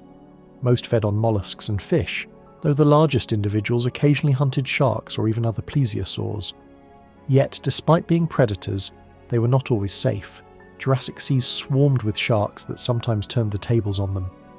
The Jurassic period itself lasted from about 199 million years ago to about 145 million years ago. During this time, the world was mostly free of ice. Forests stretched almost to the poles, though near the end of the Jurassic the climate began to cool, leading into the colder early Cretaceous. Snow fell in the higher latitudes, while the tropics became wetter than they had been before.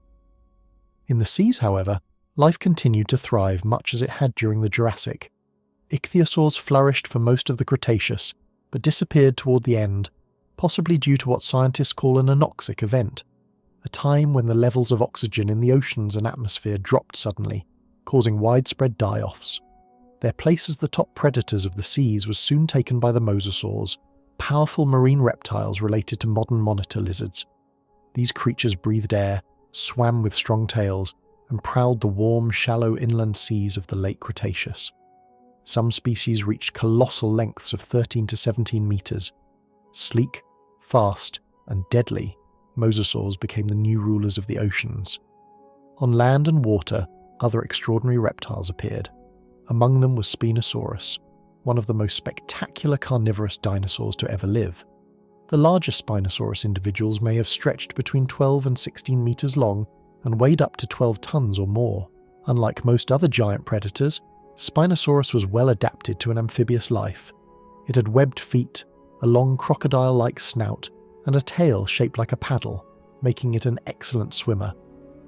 Rising from its back was a tall sail of elongated spines, which may have acted as a stabilizer in water or as a display feature. Meanwhile, the oceans began to resemble the ones we know today. Sharks, rays, and many types of bony fish swam through the seas. Ammonites continued to thrive, reaching their peak during the late Cretaceous. One of the largest species ever found, Parapozotia sepenradensis, lived in what is now Germany. A fossil discovered in the town of Seppenrade in the year 1895 revealed a shell fragment that measured 1.8 meters across. Scientists estimate that the full shell would have been about 2.5 meters wide, large enough for a grown human to stand inside.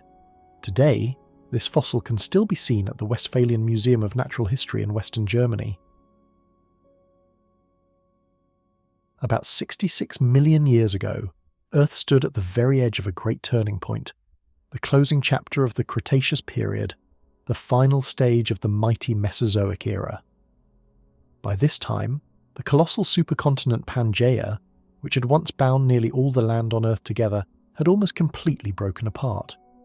The world's map already bore a striking resemblance to the one we know today, though it was not quite identical.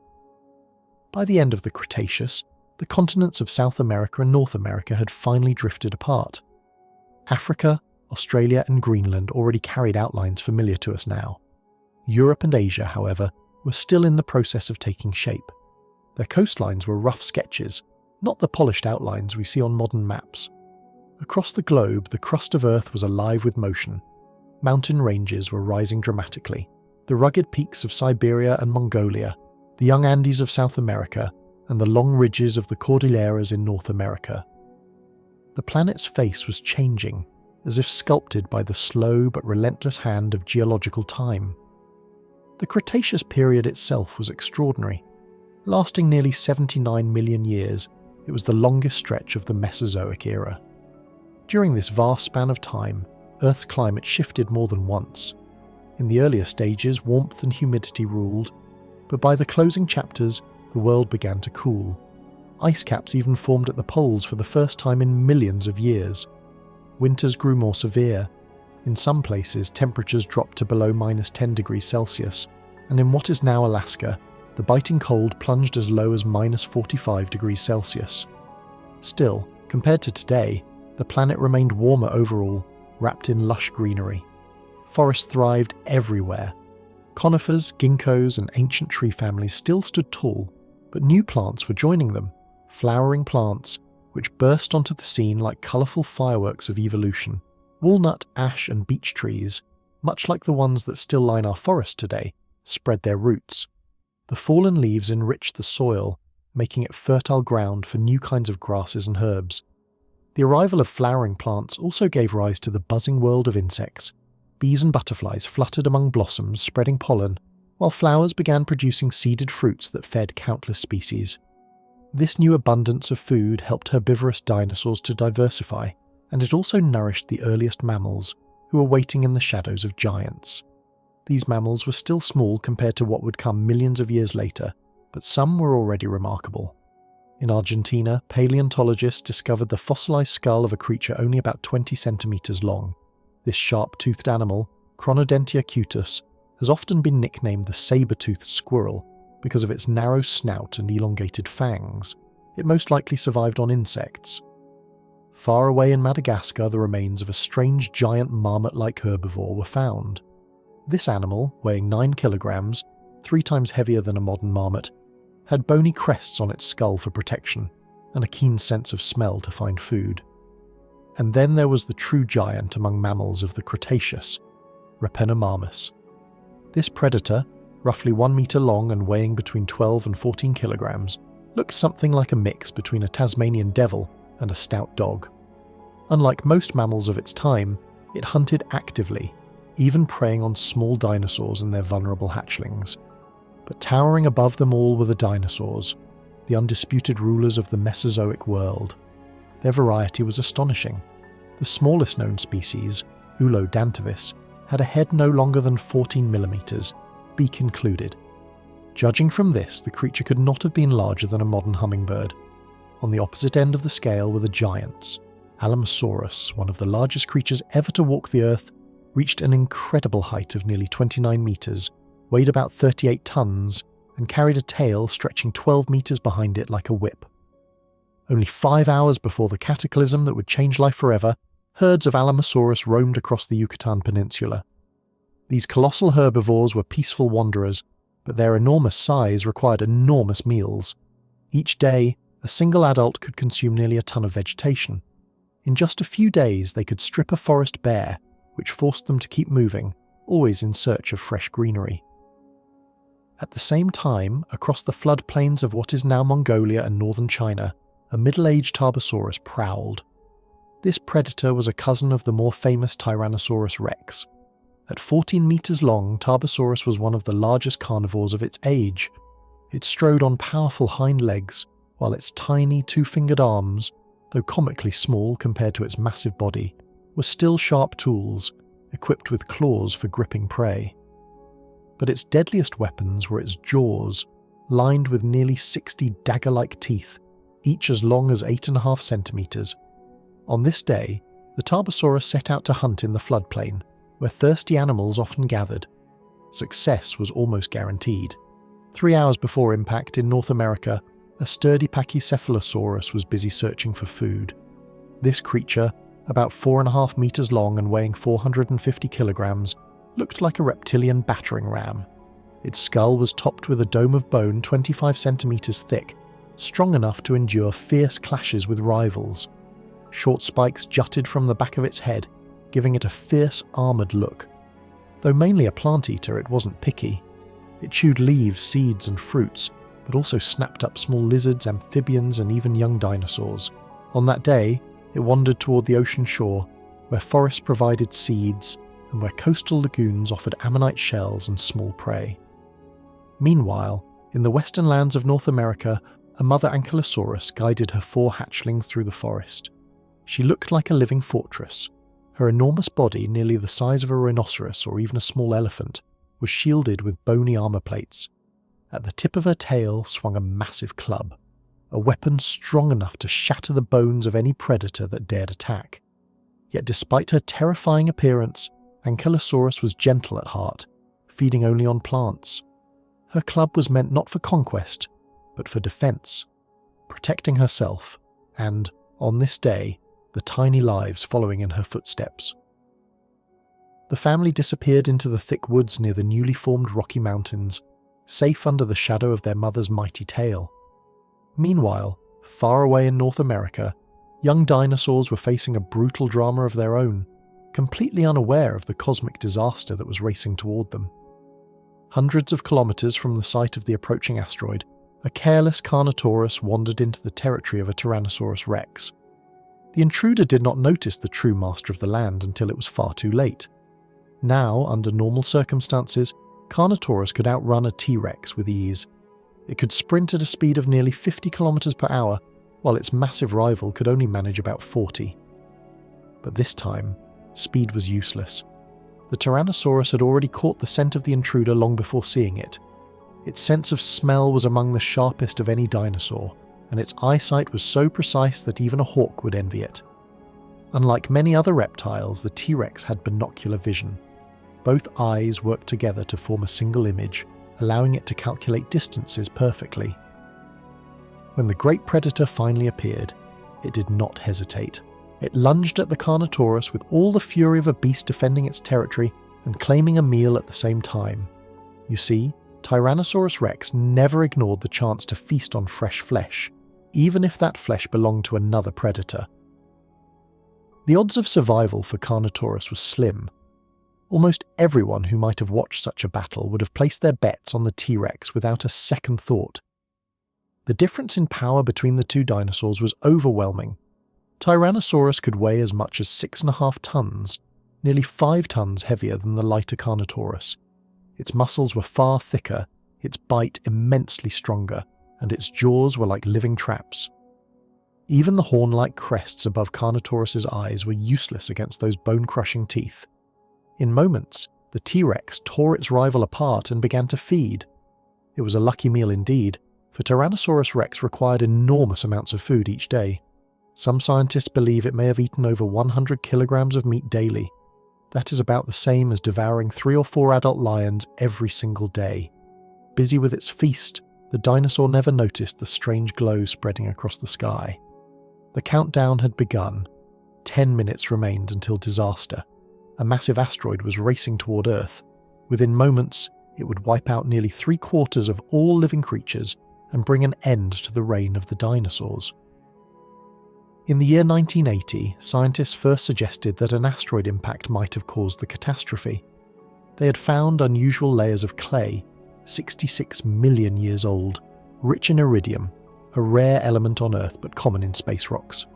This space metal was the smoking gun.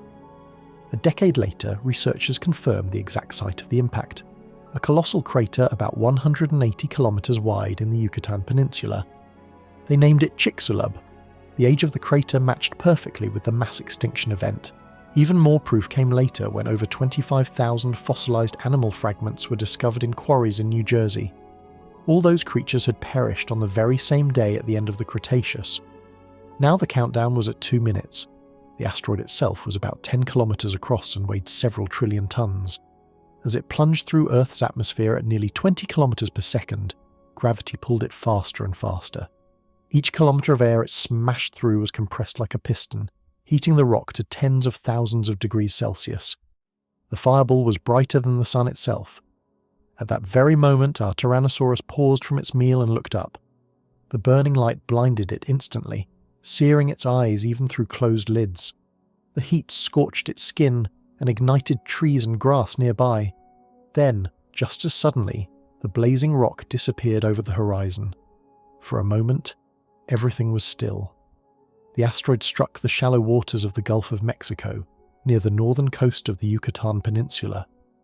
The force of the collision released energy equal to more than 10 billion Hiroshima bombs. In an instant, the rock dug 20 kilometers into Earth's crust. The shock made the entire planet tremble, as though 1,000 giant bells were ringing at once. To imagine its power, consider this. When the Krakatoa volcano erupted in the 19th century, sailors 70 kilometers away had their eardrums shattered by the blast. The asteroid impact was over 1 million times stronger. Shockwaves sped outward faster than the speed of sound. They stripped flesh from animals, hurled them through the air, and crushed everything in their path. Even the heaviest dinosaurs were tossed about like toys. Our Tyrannosaurus rex died instantly, its body lifted by the shockwave before slamming back to the ground. But the predator was not alone. The Alamosaurus herd we met earlier was grazing close to the impact site and was burned to ash in seconds. Farther away, a mother Ankylosaurus and her 4 young were peacefully nibbling leaves in the forest, completely unaware of the doom above. Yet even they, hundreds of kilometers from the blast, were killed before the Alamosaurus. The age of the dinosaurs ended in fire and thunder. The blazing asteroid tore through Earth's atmosphere like a fiery spear from the heavens. As it entered, its incredible heat ignited massive fires across the land. One of these wildfires erupted in a forest, where a family of peaceful ankylosaurs was grazing. In an instant, the flames consumed the trees and vegetation, leaving the reptiles with no chance to escape. But this was only the beginning. The monstrous impact blasted nearly 15 trillion tons of rock into the sky. Some fragments were hurled beyond Earth into outer space, but most of them, including colossal boulders the size of houses, were pulled back down by gravity, raining destruction from above. Alongside these deadly stones came another terrifying phenomenon, a fiery rain of glass-like droplets. These droplets, each only about 5 millimeters across, fell in countless billions, burning the ground like molten hail. Together, the stone storm and the scorching glass rain wiped out untold numbers of animals across vast regions. Yet not every creature perished immediately.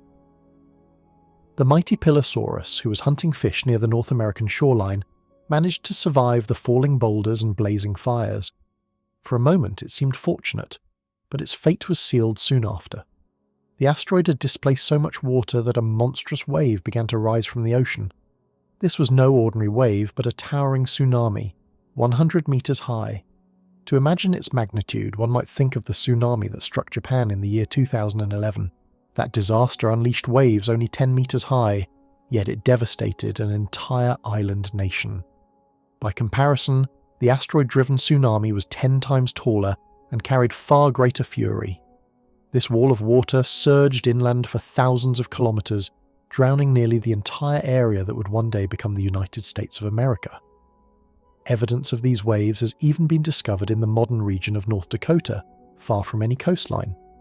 One of these colossal waves dragged a Pachycephalosaurus beneath its raging surface, burying the creature forever in the ocean's depths.